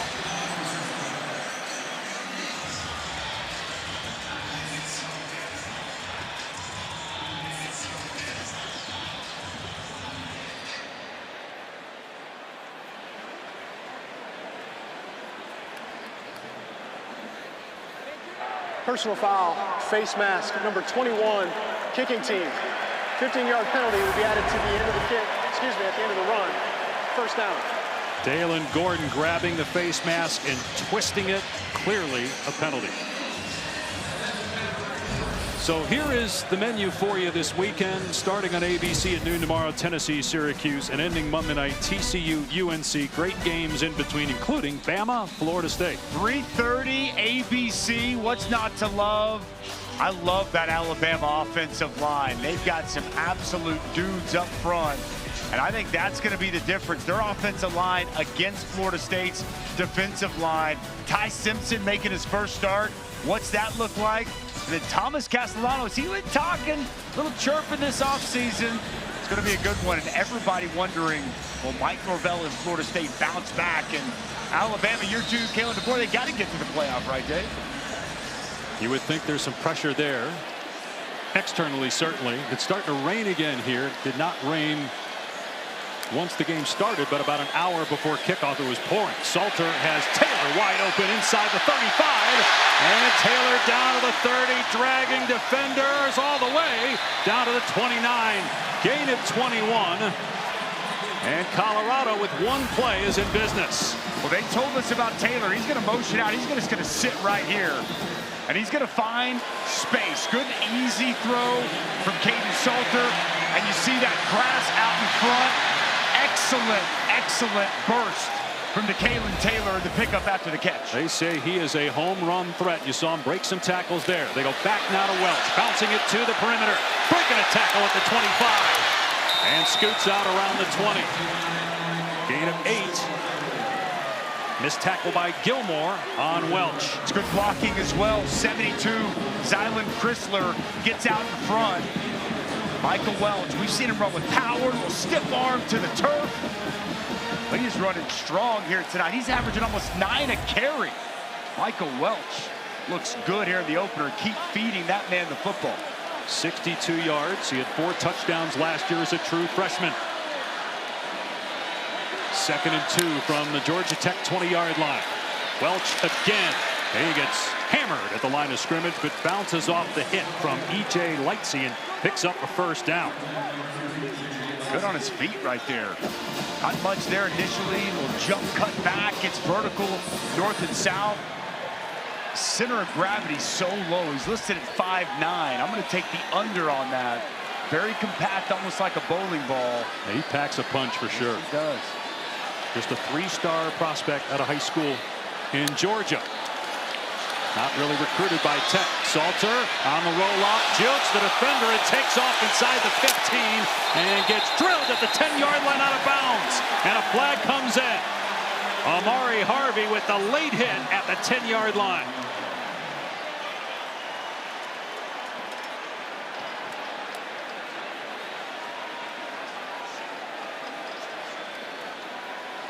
It's also an official who has his hat off, and usually when the hat's off, that means somebody went out of bounds. After the play is over, personal foul, late hit out of bounds, number 44. Defense, that penalty will be enforced. Half the distance to the goal, first down. What a play by Caden Salter. Manley's going to be right here. He's going to work out, and he's going to be squared up with Caden Salter. And watch the ability to make the man miss. He frees him, little head fake in, loose surface, Manley goes to the ground, and Caden Salter hits the sidelines.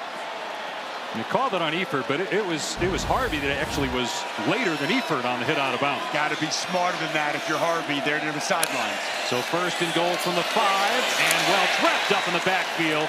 Salter electing it to hand it rather than keep it, and he's dropped by Akilo Stone, who played at Georgia Tech to start his career, transferred to Ole Miss, and now is back with the Yellow Jackets. Nice job getting penetration, getting vertical, and getting the negative play on first down. Loss of 4 on the play. Caden Salter making his Colorado debut after starting 3 years at Liberty, led them to the Fiesta Bowl in an undefeated season 2 years ago. Last year wasn't nearly as good, but the Buffaloes believe he's the guy to replace Shedeur Sanders. They'll run it downhill with Welch. Got back to the original line of scrimmage. Tackled by Eifert, 3rd down. They were in big personnel, 2 big tight ends in there. Pat Shurmur going with a very run-heavy look. Going to change personnel now on this 3rd down situation. Checking a couple of wide receivers. And I would be surprised if we don't see either Welch or Taylor back in the game. And Michael Welch checks in there in the backfield. They're just 2 for 7 on third down. 3rd and goal on the Georgia Tech 5. Midway through the 3rd quarter, down 3. Salter to the air, in trouble, and he gets smacked at the 10-yard line. It's Jordan Vandenberg with the sack, and Colorado will have to settle for a field goal try. Been waiting all night to call this young man's name. He is absolute beast inside. Watch him work up and then work inside and get this interior pressure. Hugged up in the A-gap initially. The linebackers, just good job working on that guard by Vandenberg, and a key sack on 3rd down to force the field goal. Alejandro Mata made a 42-yarder in the first half, and this will be a 29-yard try to tie the game.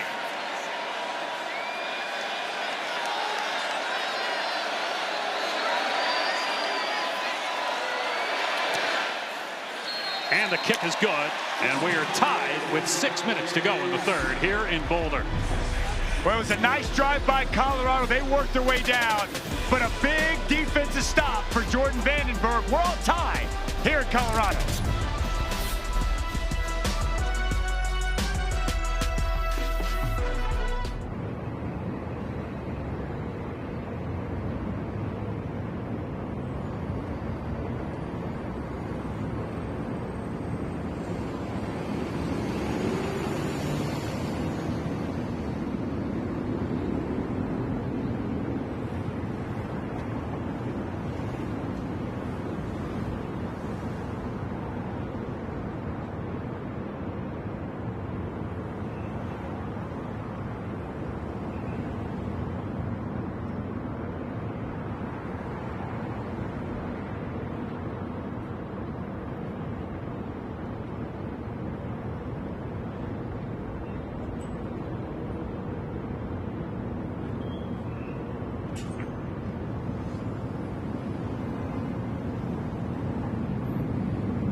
Three years ago, the year before Deion Sanders was hired as head coach, Colorado went 1-11. And then in 2023 got off to a great start, 3-0.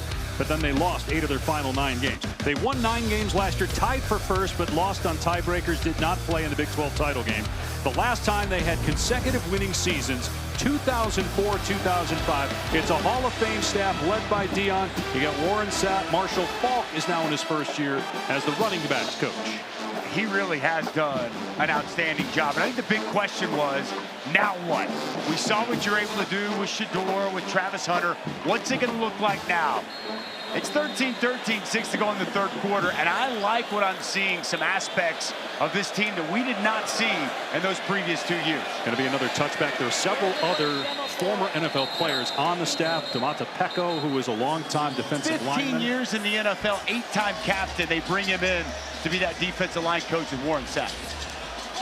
it is just littered. Pat Shermer, former NFL head coach, your offensive coordinator. I mean, it's just, they have NFL people. Von Bell was up here working with the defensive coordinator yesterday, Robert Livingston. It's just... And another Hall of Famer here. And while Randy Moss is not part of the Colorado staff, we're certainly glad he's part of our team after his cancer battle, bile duct cancer, but back on the air with ESPN. Dion said he was a big help to him when Sanders was going through bladder cancer, and both guys are now cancer-free. Pass over the middle, caught.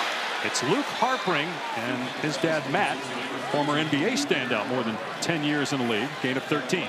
Well, you're running as much as you do, and watch what happens. It opens this up because the linebackers are flowing heavy. Nobody there to account for the tight end over the middle. Good play action and a good find from Haynes King. Harpring 3 catches all of last year. That's his first of 2025. And King going to keep it here. Up to the 40 and spun forward to the 43-yard line. So that's the 12th carry for Haynes King. Last year, just shy of 600 rushing yards. And he's hobbling again. He's slow moving. Been hit a lot so far in this game. He's really slow moving right here, Dave. And we've seen this several times throughout the course of the evening.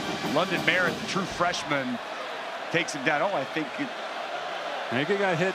Might have gotten hit a little bit below the belt, for sure. Haynes trying to get the edge, and great tackle in the open field. What a debut for Martavius French for Colorado, a transfer from UTSA. He's got 2 fumble recoveries and that takedown there.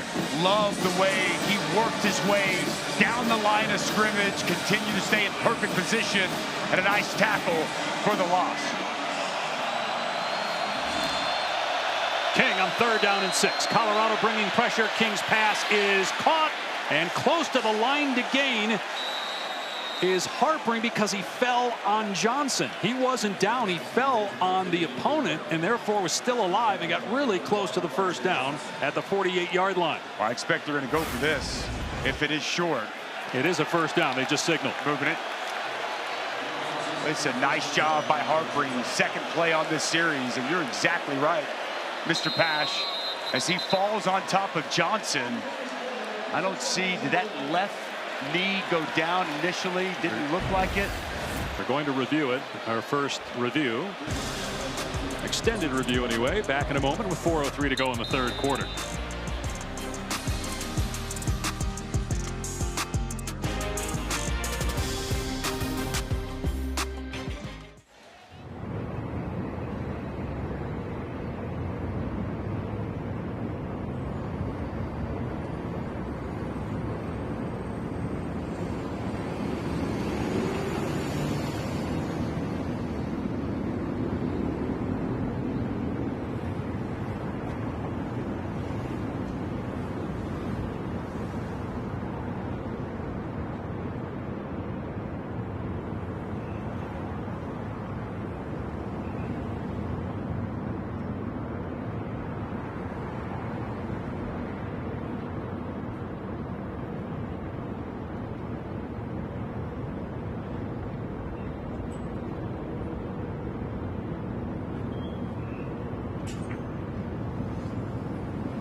Harpering's left knee was down, and so the replay is overturned. It's 4th and 1. Georgia Tech will go for it. Expecting them to go for this all along. We'll time sync this for you. You can see where the left knee's down, where the ball is at. Good job by our camera crew putting this together. Good job by the replay booth. I agree with this play call. I'm keeping the ball in Haynes King's hands. ESPN analytics say to go for it as well. Empty set for King. Gets under center, and quarterback sneak. He gets the first down up to midfield. I love that smart motion. Jamal Haynes out. Go up like you're going to change the play call, and then get right behind your All-American right guard, Keelan Rutledge. He's going to get that movement. Haynes King ain't no fool. He's going to get behind one of the best guards in college football and move the sticks. Rutledge, a preseason All-America, second year at Georgia Tech, transferred from Middle Tennessee. Fresh set of downs, just shy of midfield. Haynes trying to get the corner, and he does with great hesitation. Then he turns on the burner and picks up 8 yards. Let's go to Zubin in the studio.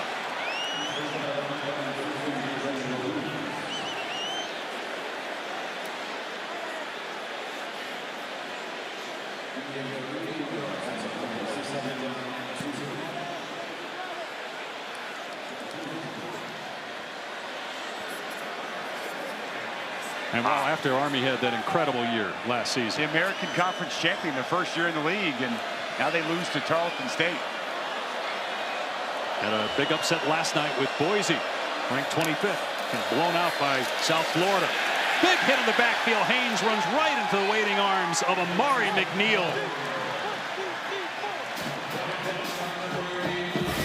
This is great penetration. Watch him come from the sides. He's going to get vertical, going to get inside, swim move. They're going to pull that guard. He's going to swim over the back block. Good anticipation there by Amari McNeil, getting the negative play. Loss of 2. It is 3rd down and 4 at the Colorado 45. Tight end in the backfield. King will keep it running behind that tight end. And it's a first down for Tech, down to the 38-yard line. That was J.T. Byrne paving the way for a 7-yard run. Again, they just do so much stuff. They're going to pull guard, and then they're going to get a tight end fullback lead up on it. Another way to run quarterback counter, and it's blocked to perfection. The hesitation and then north and south running from Haynes King. 83 rushing yards for King on 14 carries and a touchdown. King will hand it off this time to Hosley, and Hosley gets inside the 30. I'm actually going to say, yep, down to the 29. So pickup of 9 there for Malachi Hosley. I really enjoyed talking with the offensive coordinator of Georgia Tech, Buster Faulkner, and just talking with him about this offense and how it's involved. His background is in the air raid. This looks nothing like the air raid. And he's built this offense, and they've continued to evolve it and to build it. So many different variations, so many different looks, so tough for defenses to defend. Hosley, first down run. And he keeps going, carrying Colorado defenders inside the 20. Gain of 11 as they are leaning on that defensive line here the last couple plays. That's what you start to think about. Colorado's done a nice job rotating bodies throughout, but you think about the body blows all throughout the course of this game. The amount of runs that this defense has had to defend definitely feels like it's starting to take its toll here on this drive. 40 run plays, Dusty, out of 58 total plays for 240 yards for Georgia Tech.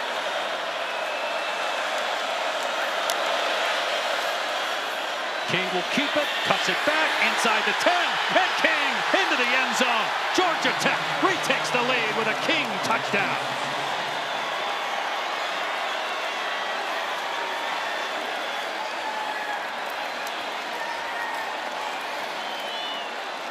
Second rushing touchdown tonight for King. Most rushing touchdowns by a quarterback the last 2 seasons, with 21 coming into today, and he adds on to it. Great drive that time by King and company. We talked about the relationship between Brent King, the head coach, and King, the quarterback, and you see it there on display, arm in arm on the sideline after the go-ahead score. And the point after to make it a 7-point game. And this is what I'm talking about, how hard it is to defend this offense. We've been talking about the counter. You're going to get counter flow here, okay? They're going to fake this run here, okay? And then they're going to come back, and you're going to see the block by the tight end and the hole open up for Haynes King. So it's counter action one way. You get the flow of the defense, but you come back with the quarterback keep of Haynes King. He follows his tight end, and he finds the end zone for the second time tonight. And he's over 100 rushing yards. You think about, Dusty, what this guy has gone through. People thought at A&M he was going to be the next great quarterback there. It didn't work out his second year and his second start, 2021. Here in Denver, he broke his leg, was out for the rest of the season, ends up transferring to Georgia Tech, and took a while. He struggled his first year through 16 picks, cut it down to 2 last year. He's had some turnovers today, but a veteran's been in these situations before, able to overcome those mistakes. Boy, cool, calm, collected. He had a turnover issue back in 23. He corrected it last season. We've talked a lot about the turnovers early, but clearly been able to overcome them and take this lead here in the third. This will be another touchback. Now let's take a look at today's game track, brought to you by American Express. So Colorado had the early lead because of 3 Georgia Tech turnovers in the first 8 minutes of the game. Haynes King hasn't had a great day throwing the ball, has an interception, but the 2 rushing touchdowns. Caden Salter replacing Shedeur Sanders in his first start with the Buffaloes, just 69 passing yards. The touchdown came in the short field situation after that initial Colorado or Georgia Tech turnover to start the game. Now what does Colorado do to come back? They had a lot of success running the football here on these opening 2 drives of this third quarter. Pass formation on first. And Salter gets rid of it in time and fires complete to Draylon Miller. And he's all the way to the 41. Good start to the drive. Gain of 16 on the final play of the third quarter. So the Colorado Buffaloes trying to prove last year wasn't a fluke with a home win against Georgia Tech, but they trail by 7 to the Jackets. Go on to the 4th in Boulder.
Welcome back to College Football Primetime, presented by Ram Trucks, with Georgia Tech up 7. Deion Sanders moments ago with Taylor.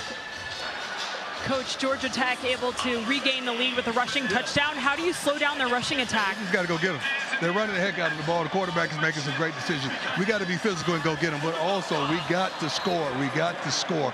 We got to score and stop making mistakes to neutralize ourselves. What do you tell Salter in order to score? Be you. Be that dude. Everybody want to be him. It's time to be him. Thank you. Dave? And Taylor, Salter did make a good play on the last play of the third quarter, a 16-yard strike to Draylon Miller. They start the fourth with a run, and it goes for 2 yards. It's time to be him, he says. Mr. Pash, do you know that terminology? I do, yes. I Okay. am hip to that. Not much else. You're not supposed to say you're hip. That kind of is a dead giveaway you're not, you know. We'll see. Big fourth quarter coming for Caden Salter, making his first start in a Colorado Buffalo uniform. Again, we haven't seen the 17-year-old Juju Lewis. We thought we would early on. Salter throws a swing pass. Great block out front. And it's a first down for Hakeem Williams into Georgia Tech territory. Well, Sincere Brown makes this play happen. Watch him come up and get an excellent block to help spring Hakeem Williams. Really good job outside. Keep those hands inside in the framework. Doesn't get outside. And Hakeem Williams with some burst after the catch for a nice pickup.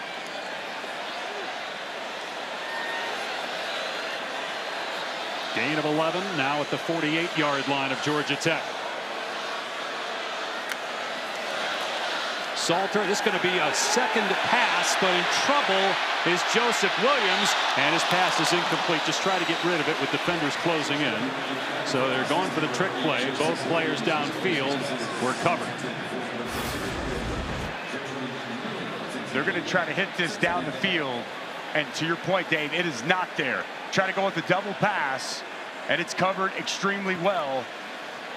Actually, receiver came from a different spot. My apologies on that draw. Find it interesting. But it's well defended. I was surprised that we saw a double pass in that after you just had success trying to hit a big play down the field. It's also the first touch of the day for Joseph Williams, who we thought was going to be featured a lot today, and they put it in his hands in that situation. Here's Quentin Gibson out in space. And down at the 40, gain of 8, brings up third down and a couple. Third and short. I like Michael Welch in the backfield. He's run with great power, been tough to tackle.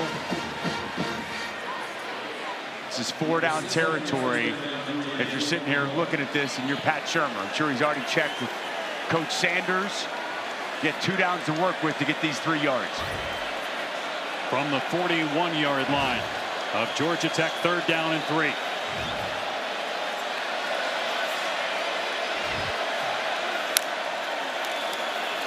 Salter to the air, and he fires to the sideline, complete to Taylor for a first down. Salter was backpedaling, found the open man. There's an injured Georgia Tech player in midfield, though. Well, Taylor has been such a good target out of the backfield. Watch him motion out here at the snap. The coverage isn't able to get there. A crisp route, puts his foot in the ground, and good timing. There is Caden Salter retreating from the pressure, but gets enough on the pass to find his target. And Jordan Vandenberg, who was in the face of Salter, he was shaken up on the play. Now, he went down to the ground before the ball was spotted. Had he been injured or presented himself as injured, after the ball had been spotted, it would have cost Georgia Tech a timeout. That's a new rule this year in college football, instituted to keep players from faking injuries. So it'll be first down at the 32 of Georgia Tech. Best drive in a while for Colorado, but can they finish it? Best drive we've seen with Caden Salter and the passing game coming to life. They've had a nice drive here in the second half that resulted in that last field goal, but that was much more on the ground. This one, we're seeing Caden Salter make some throws to move this team down the field.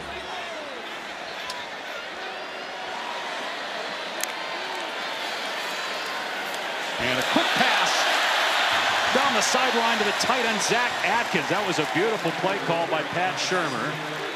And close to a first down. Say he stepped out of a 1.5 yard shot. just kind of pushed that pass forward. Zach Atkins came across the formation, unaccounted for, wide open grass out in front. Caden Salters wanted to get that ball in his hands as quick as he could. Salter will hand it off this time, and Akilo Stone wraps up the ball carrier Welch short of the line to gain. Bring it up 3rd down and 1. You in 4-down territory at this stage here if you're Colorado. A lot of time left. I think you are. I do. I think you go. I think you need to score a touchdown right here. Although they go with Salter and the quarterback sneak, trying to get to the line quickly and snap the ball, and hoping that gets him the 1st down. It's going to be close. Well, he did not get much push from his offensive line there. Nice job by 14, Jai Gilmore coming off the edge.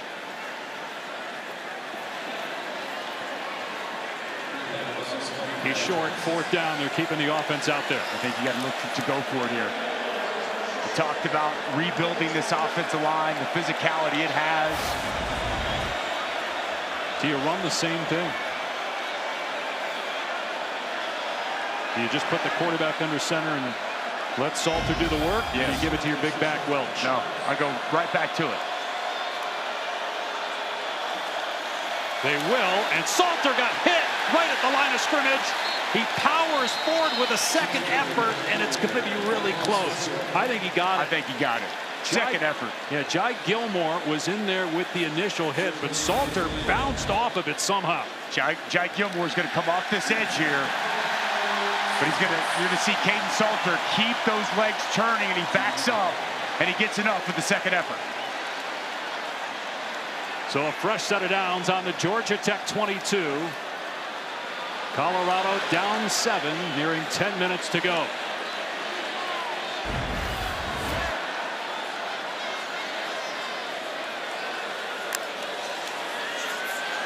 Salter backing up, lobs it. It's underthrown and nearly intercepted. There's a penalty flag down. To Kalen Taylor, the intended receiver. Omar Daniels defending. It was almost picked off by a linebacker, Cayman Spalding, but again, a flag down. Boy, this is a mistake. There is no foul for defensive pass interference. The ball was tipped by the defense. It'll be 2nd down. Must have been tipped at the line, and that's why it was so short. It looked really off kilter when that ball came out. It was wobbly, it was short, it was underthrown. Take another look here. Yeah, that right ball there. tipped right there. It's Brayton Manley hits him right on the hand as he delivers the pass. Good job by the officials working together and getting that right.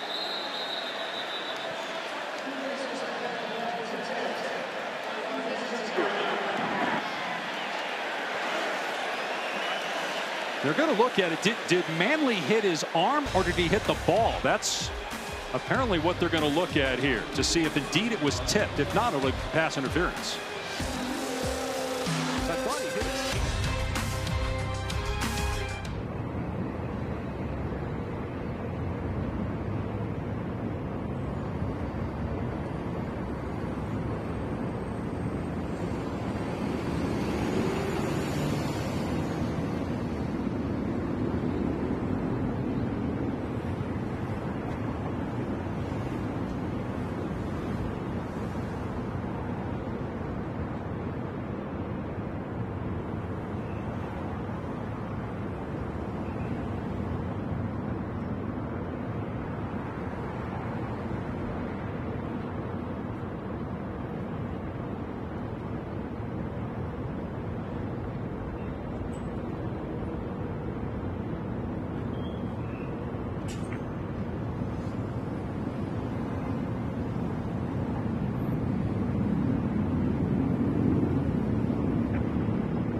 ESPN College Football Primetime is presented by Ram, official sponsor of the College Football Playoff.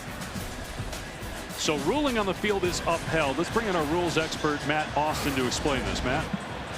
Yeah, I think it's a good way to uphold the call, because first it's really close. Did he get the ball while it was still in his hand? Did he get his hand? I think it's really too close to tell, so I don't think they could have had anything to really overturn it with. But that's an extremely close play. And again, they've changed the language now. They don't say anything other than it's upheld. It's not about being confirmed or standing. And on the edge, the tight end Atkins is open, and he's close to a first down right at the line. He's pushed out at the 12.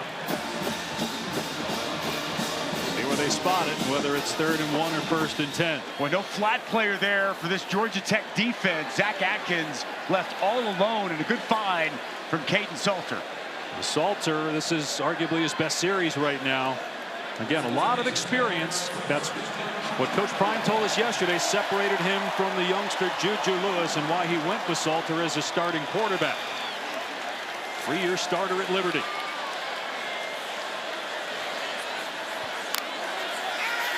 Salter back to throw, facing pressure, steps up and lobs it. Oh, he had a receiver wide open, Simeon Price, but he could not connect with him at the 5-yard line. Georgia Tech rolled the dice. They brought a corner blitz, and it was picked up beautifully. Protection is there. Everything was perfect. Price sneaks out of the backfield, and just a misfire from Caden Salter. That's a walk-in touchdown if he puts it on his numbers. Salter was motioning after the play to Price that he wanted him to get upfield there rather than drifting to the sideline, but it's a bad throw. Got to find a way to convert when you're able to pick up that blitz and have an open man. Salter will hand it to Price, and he's down to the 6-yard line.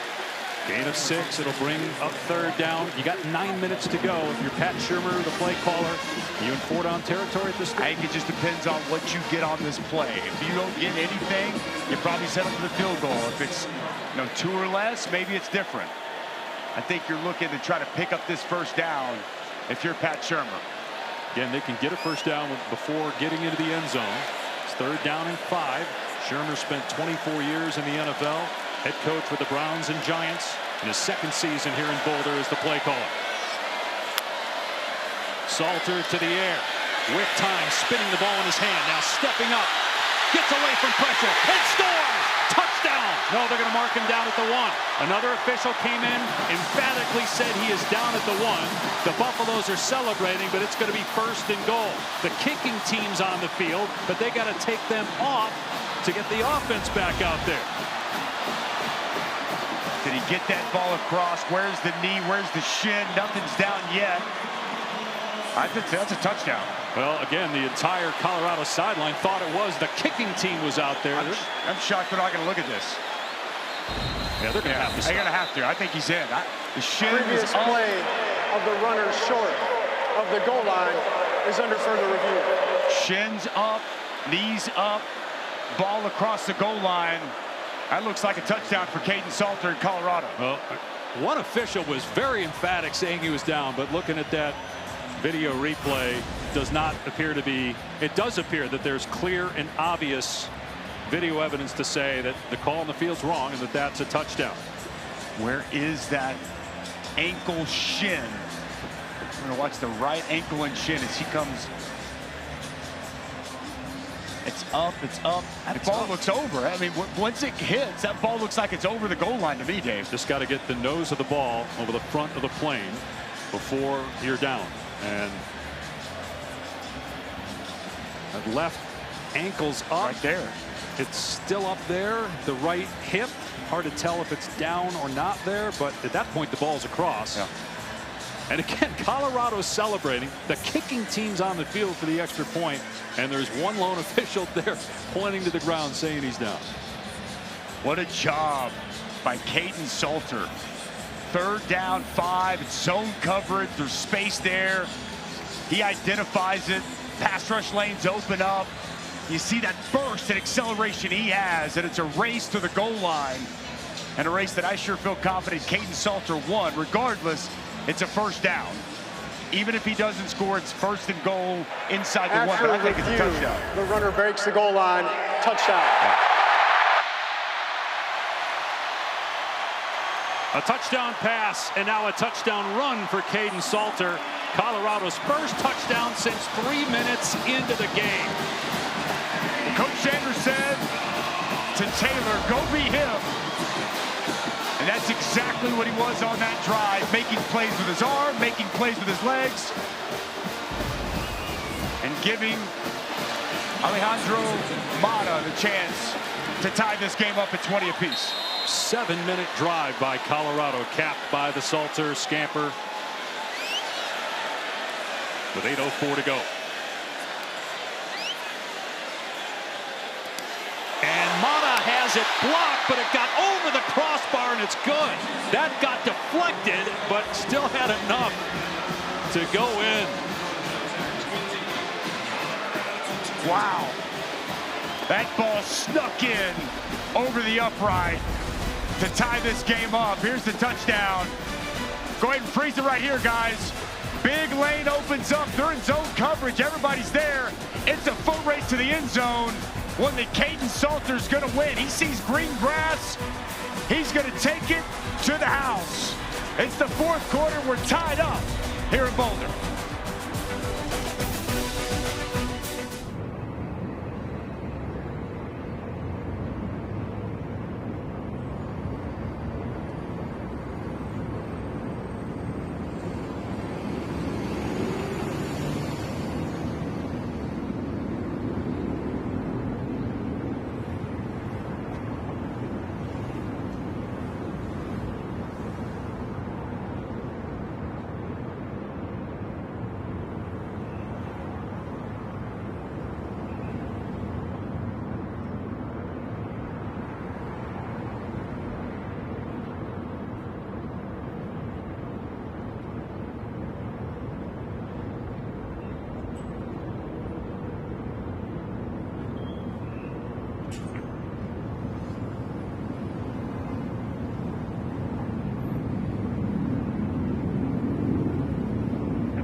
We are tied at 20, barely. The last extra point by Alejandro Mata was blocked by Amari Harvey, but still had enough to get over the crossbar to tie it up. Harvey off the edge, gets that hand on it.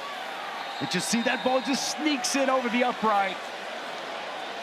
Rarely do you see a blocked extra point find its way through the uprights, but it does, and we're all tied. Be another touchback, and let's check in with the studio. Here's Zubin.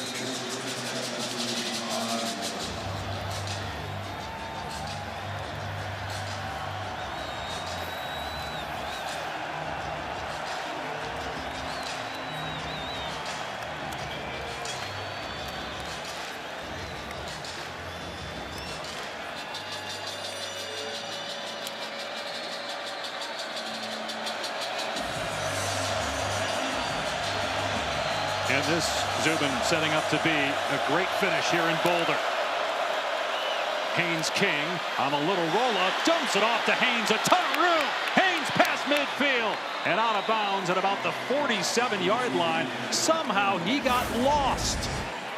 Well, here he is right here. It's going to be a fake, and it's in man coverage on the outside. There is nobody there to account for Jamal Haynes out of the backfield, and we know about his speed. Grass out in front, and what a great play to start this opening drive. That's a 27-yard gain. You're so worried defensively about the run, it opens up plays like that in the throw game. Here's Haynes again. This time running it. He's bottled up. And Quinn Barnes on the stop. Gain of 1. Jamal Haynes, 2,000 rushing yards the last 2 years. Was a former wide receiver. And clearly has home run speed. You saw it on that run on first down. I love the story Buster Faulkner said. He told us Jamal Haynes is from where he's from, and he was a youth football legend as running back. And they said, hey, you want to move back over? He has, and it's paid dividends for both Jamal Haynes and this Georgia Tech offense.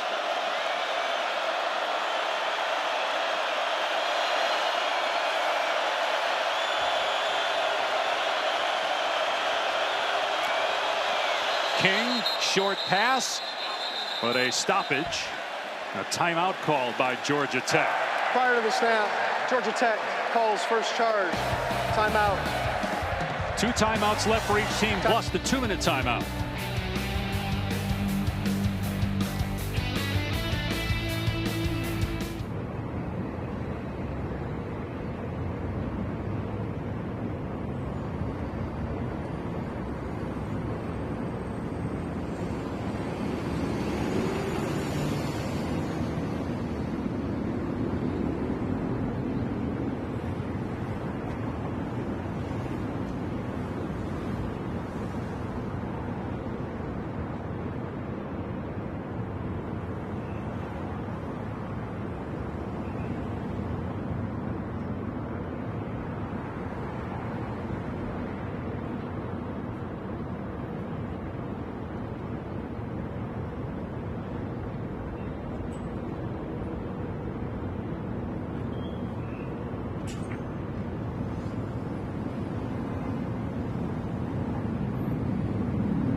So many ways to watch so many great games over the course of the season.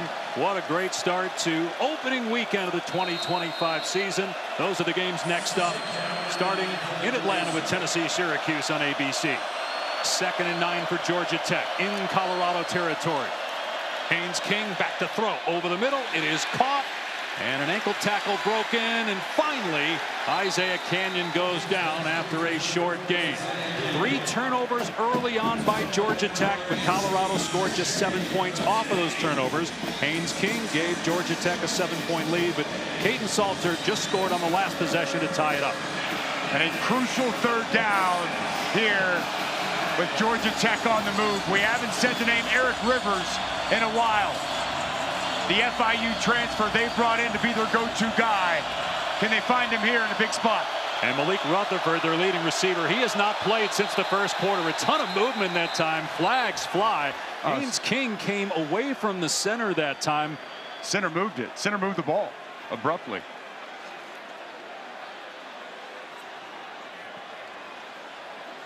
Georgia Tech's trying to say they were drawn off. Something was said. Illegal snap, number 58, offense, 5-yard penalty, 3rd down. Paulo Tupuola cost Georgia Tech 5 yards. And when Haynes King started walking up to him, he got a little bit antsy, and he just moved the football. Yep. So 3rd down and 13. Trying to find Eric Rivers. I mentioned bottom of your screen. He's in the middle. And movement again. That time everybody moved but the center.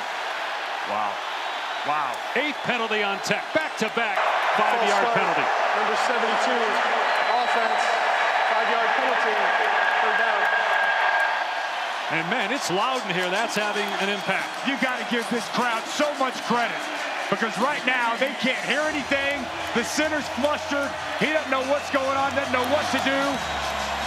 Give yourself a hand, crowd here at Folsom Stadium, causing some crucial and costly false start penalties here late.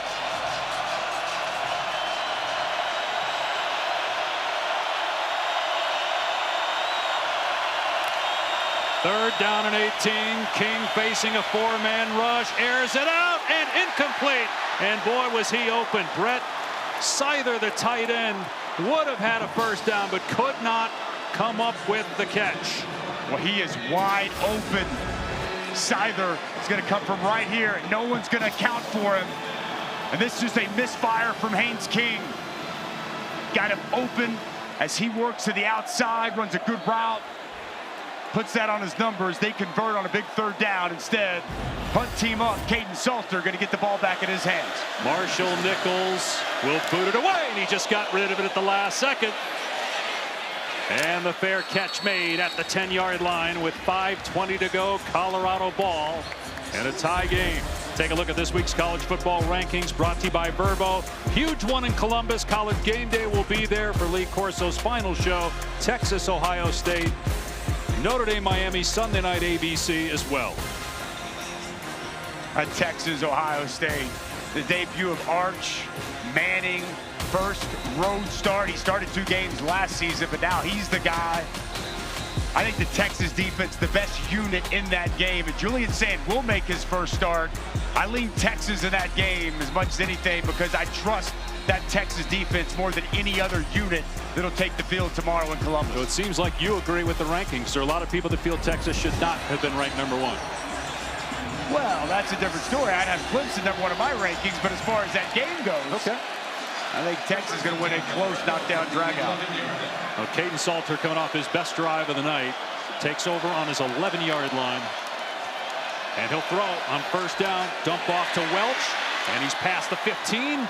And up to the 19. Let's check in with Taylor. Dave, Georgia Tech defensive lineman taking an oxygen from a tank on the sideline moments ago. We are over a mile above sea level here in Boulder. When you're at altitude, every visiting team feels it. So with a tie game in the 4th quarter, something to pay attention to. That's a great report, Taylor. We knew. Look, they came in a day early, Georgia Tech did. When they got to the hotel, they walked up all the flights of stairs, couldn't take the elevator. Hydration, oxygen on the sideline, huge keys to keep the guys fresh here tonight. But I've played in altitude. It's different up here a mile high. Salter fires complete. Joseph Williams. Good stop in the open field by Powell Lee, but it's a 1st down. Back-to-back pass plays. It feels like Pat Shurmur's confidence in Salter is growing of what they're letting him do. They're in a rhythm. They're in a rhythm, giving him some good, easy throws. We've seen some perimeter throws, and with Kaidon Salter right now, the confidence, as you just referenced, Dave, it's oozing out of him with every throw. Nearing 4 minutes to go here in a tie game. 2 timeouts left for Colorado, plus the 2-minute official timeout. Play action, Salter in trouble, escapes, on the move, rolling left, flips it downfield behind the receiver, incomplete. Intended for Joseph Williams. No contain outside. Kaidon Salter gets outside the pocket, tries to square those shoulders, just misses Joseph Williams. That pass slightly behind him. They like the Tulsa transfer Williams a lot. Been great going back to spring into fall camp, making contested catches. Couldn't contort the body and bring that in. Well, he didn't touch the ball until the 4th quarter. His first touch was on a double pass where he was throwing the ball. Salter will keep it, and Georgia Tech read that well. Out of bounds at the 33-yard line, a gain of about 4. 3rd down and long. And as we saw on that last 3rd down touchdown from Colorado, you got to be mindful if you're Georgia Tech. Pass rush lanes, you got to cover, but pass rush lanes, because as we've seen, Kaidon Salter can call his own number and he can pick up the yards needed. Well, they love DeKalen Taylor catching the ball in the backfield. He checks in. He has been a go-to guy as a target for Salter out of the backfield. See if they try to create a matchup for him. They've thrown it to him 5 times. He's caught it 3 times. Play clock down to 3. Salter takes the snap. Has good protection. Fakes. Now runs. And then throws high. Going for Taylor. It's incomplete. 4th down. 3:06 to go. And Colorado will punt it away. Boy, it's good defense right here by Georgia Tech. Do a nice job initially. They sneak Taylor out of the backfield. That's covered. That's his first read. That's where he goes first. Now he's working through his progressions. Can't find anybody. Eifert does a nice job coming forward to force the hand and unable to find Taylor down the field. And Georgia Tech gets off the field. Damon Greaves on to punt. Georgia Tech puts 2 men back, Stockton and Rivers.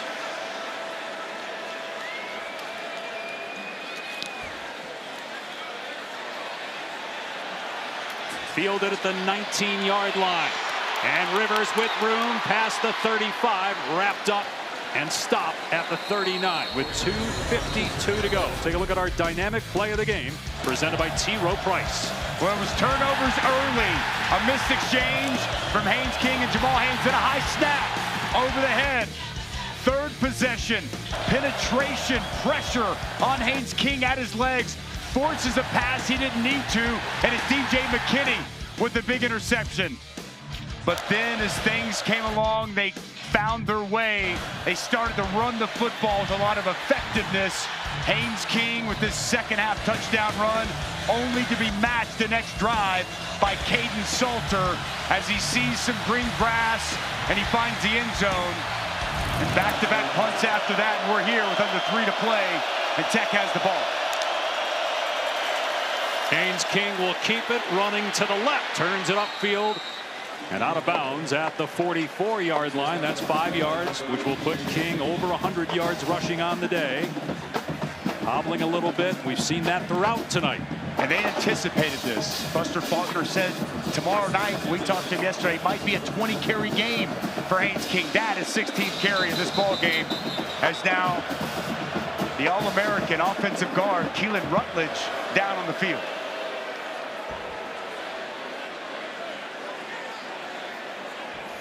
And you, Dusty and Taylor, both talked about hydration. Not going to speculate, but we have seen several players cramping throughout the game tonight. Rutledge is a tough dude. This is a guy that a couple years ago was in a car accident and almost lost a toe. Meanwhile, the injury happened after the ball was spotted, so that cost Georgia Tech a timeout. That is a new rule this year, whether you're on offense or defense, to keep players from feigning injuries. Clearly he's not in this situation, but it doesn't matter. It's not subjective. If you present yourself injured after the ball is spotted, it costs you 5 yards, or it costs you a timeout. if you have one, and Georgia Tech did, and now they're down to just one. It would be 5 yards if you don't have a timeout. And we all know why this rule was put in, right? This rule was put in, feigning of injuries, up-tempo offenses, defenses, after a big play, looking over, being told to get down, and that's why this rule was put in place. It's unfortunate because we had a game last week in Dublin, and it appeared that a player was really hurt, and the flag got thrown, and clearly here, Keelan Rutledge is dealing with some serious something. Don't want to speculate. Looks like cramps, we don't know. And he could not get off the field, and it's going to cost his team potentially a crucial timeout. Now, again, you do get an official timeout at 2 minutes. That's the second year of that rule, but only one timeout left for the Yellow Jackets. And you lose your best offensive lineman at a crucial juncture here late in this ball game. A player that Brent Key told us was the toughest player he's ever coached. And he told us, I've coached 31 NFL offensive linemen. No one tougher than Keelan Rutledge, but he has to step out here late in this ball game. 2nd and 5 on the Tech 44. 2:34 to go in a tie game. King, quarterback draw, trying to find a hole, was very patient and got ahead to the 48, but short of the first down. 3rd down and about a yard. Well, you nailed it with patience, just kind of waited. Wasn't a whole lot there initially, but gets enough to set this 3rd and short situation up. I would just be surprised here once we get back from this 2 minute. If we don't see number 10 have his number called once again. I think they're going to keep the ball in the hands of Haynes King.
Scott, looks like they moved it back about a yard, so it's 3rd down and 2. King fakes the pitch, keeps it himself, and dives for a first down into Colorado territory.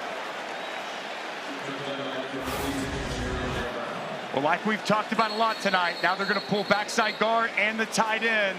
Going to fake the toss outside, but really it's just quarterback counter once again. Good blocking and good downhill running from Haynes King. And I think they have to put time back on the clock, because the clock inside 2 minutes on first downs is supposed to stop to reset the chains. It was running. Yeah, they put 8 seconds back on. There you go to 1:54. 1 timeout left for Georgia Tech, 2 for Colorado. Tie game, Tech in Colorado territory. It'll be Jamal Haynes. And Haynes trying to bounce it to the outside, down to the 45 for 4 yards. Got to work quickly now. Only 1 timeout left for Georgia Tech. And burn 1 with Rutledge going down. And it does not seem like they're in that big of a hurry. Their kicker, Aiden Burr, won the Week 0 game against Florida State last year in Ireland on a walk-off field goal. Will he be in a similar situation? Tech has some work to do. King keeping it. First down and more. King breaks free. Past the 20. He'll take it all the way. Touchdown, Georgia Tech.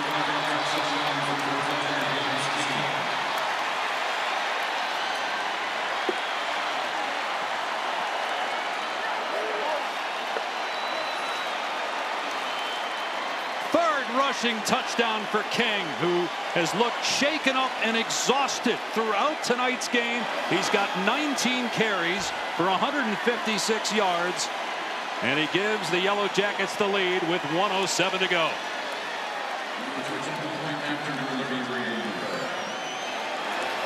A 45-yard touchdown run.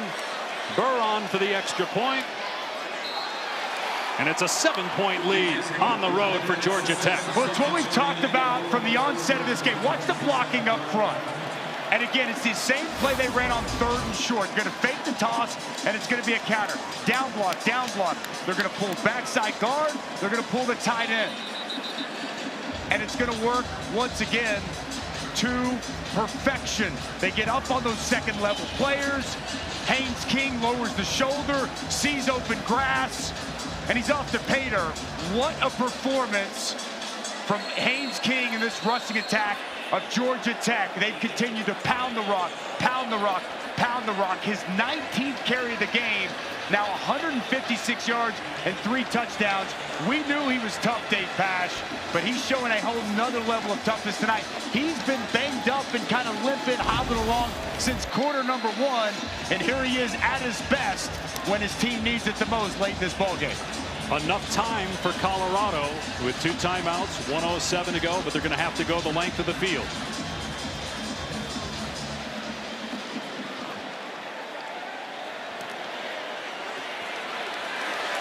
Burr will kick it deep and through the end zone, so no time comes off the clock. It's a touchback. And Caden Salter in his first game as the Colorado quarterback. He's been in these kind of situations before. No disrespect to Liberty, but this is a larger stage with great expectations coming off a 9-win season, replacing one of the most prolific quarterbacks in school history in Shedeur Sanders, who set over 100 records here with the Buffaloes.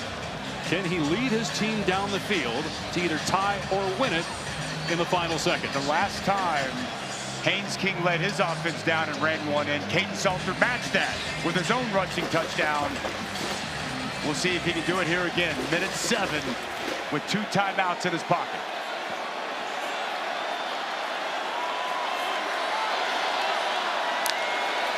From empty, Salter with a quick throw out of the backfield. Welch is drilled. Big hit by Jai Gilmore. A loss on the play of 3, and the clock is running. What a play by Jai Gilmore. Flying up from his safety position. And an excellent tackle for a negative play. He had to go faster. Taking way too much time off the clock. Sidearm complete. Close to the first down is Hakeem Williams. Short, though, by a yard. Timeout. You got to call one now. And Coach Sanders is not. The clock is running. 30 seconds and counting. 3rd and short. Salter looking, steps up. Gonna run, and he's going sideways. He had the first down. Now he gets it back, but took a ton of time off the clock. It stops because he went out with 18 seconds to go, but that took way too much time off the clock. That's why you call timeout. Either after the first play or the second play, they started this drive with 1:07. They're down to 18 seconds and have run just a couple of plays. Just took too much time there, and now 18 seconds left. And Dusty Salter probably should have just give himself up, get the first down, stop the clock so he can reset the chains, rather than going backwards and wasting 8 to 10 more seconds.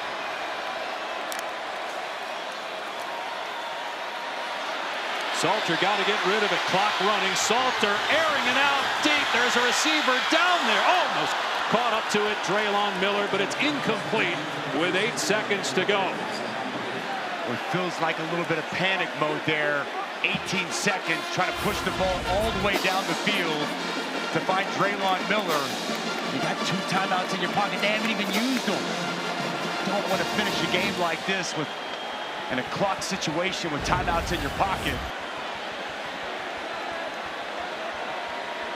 And now Georgia Tech sends 5 men deep to the other end of the field. 8 seconds to go. Short throw, got to get out of bounds. Hodge does, but now it's just the Hail Mary. 3 seconds left. Remember, they won a game in a Hail Mary with Shedeur Sanders. I believe it was Baylor last year. That's what sent it to overtime. They won the game in overtime, but they hit a Hail Mary in regulation. Can we potentially see it again here tonight? They're going to have one crack at this, Dave. And again, Georgia Tech putting men deep, 3 men down on the goal line. Salter, no time left, has to get rid of it. Moving around in the pocket, now fires deep into the end zone. And it is incomplete, and the game is over. Georgia Tech comes to Boulder, and despite 3 turnovers in 8 minutes, overcomes that and wins 27-20.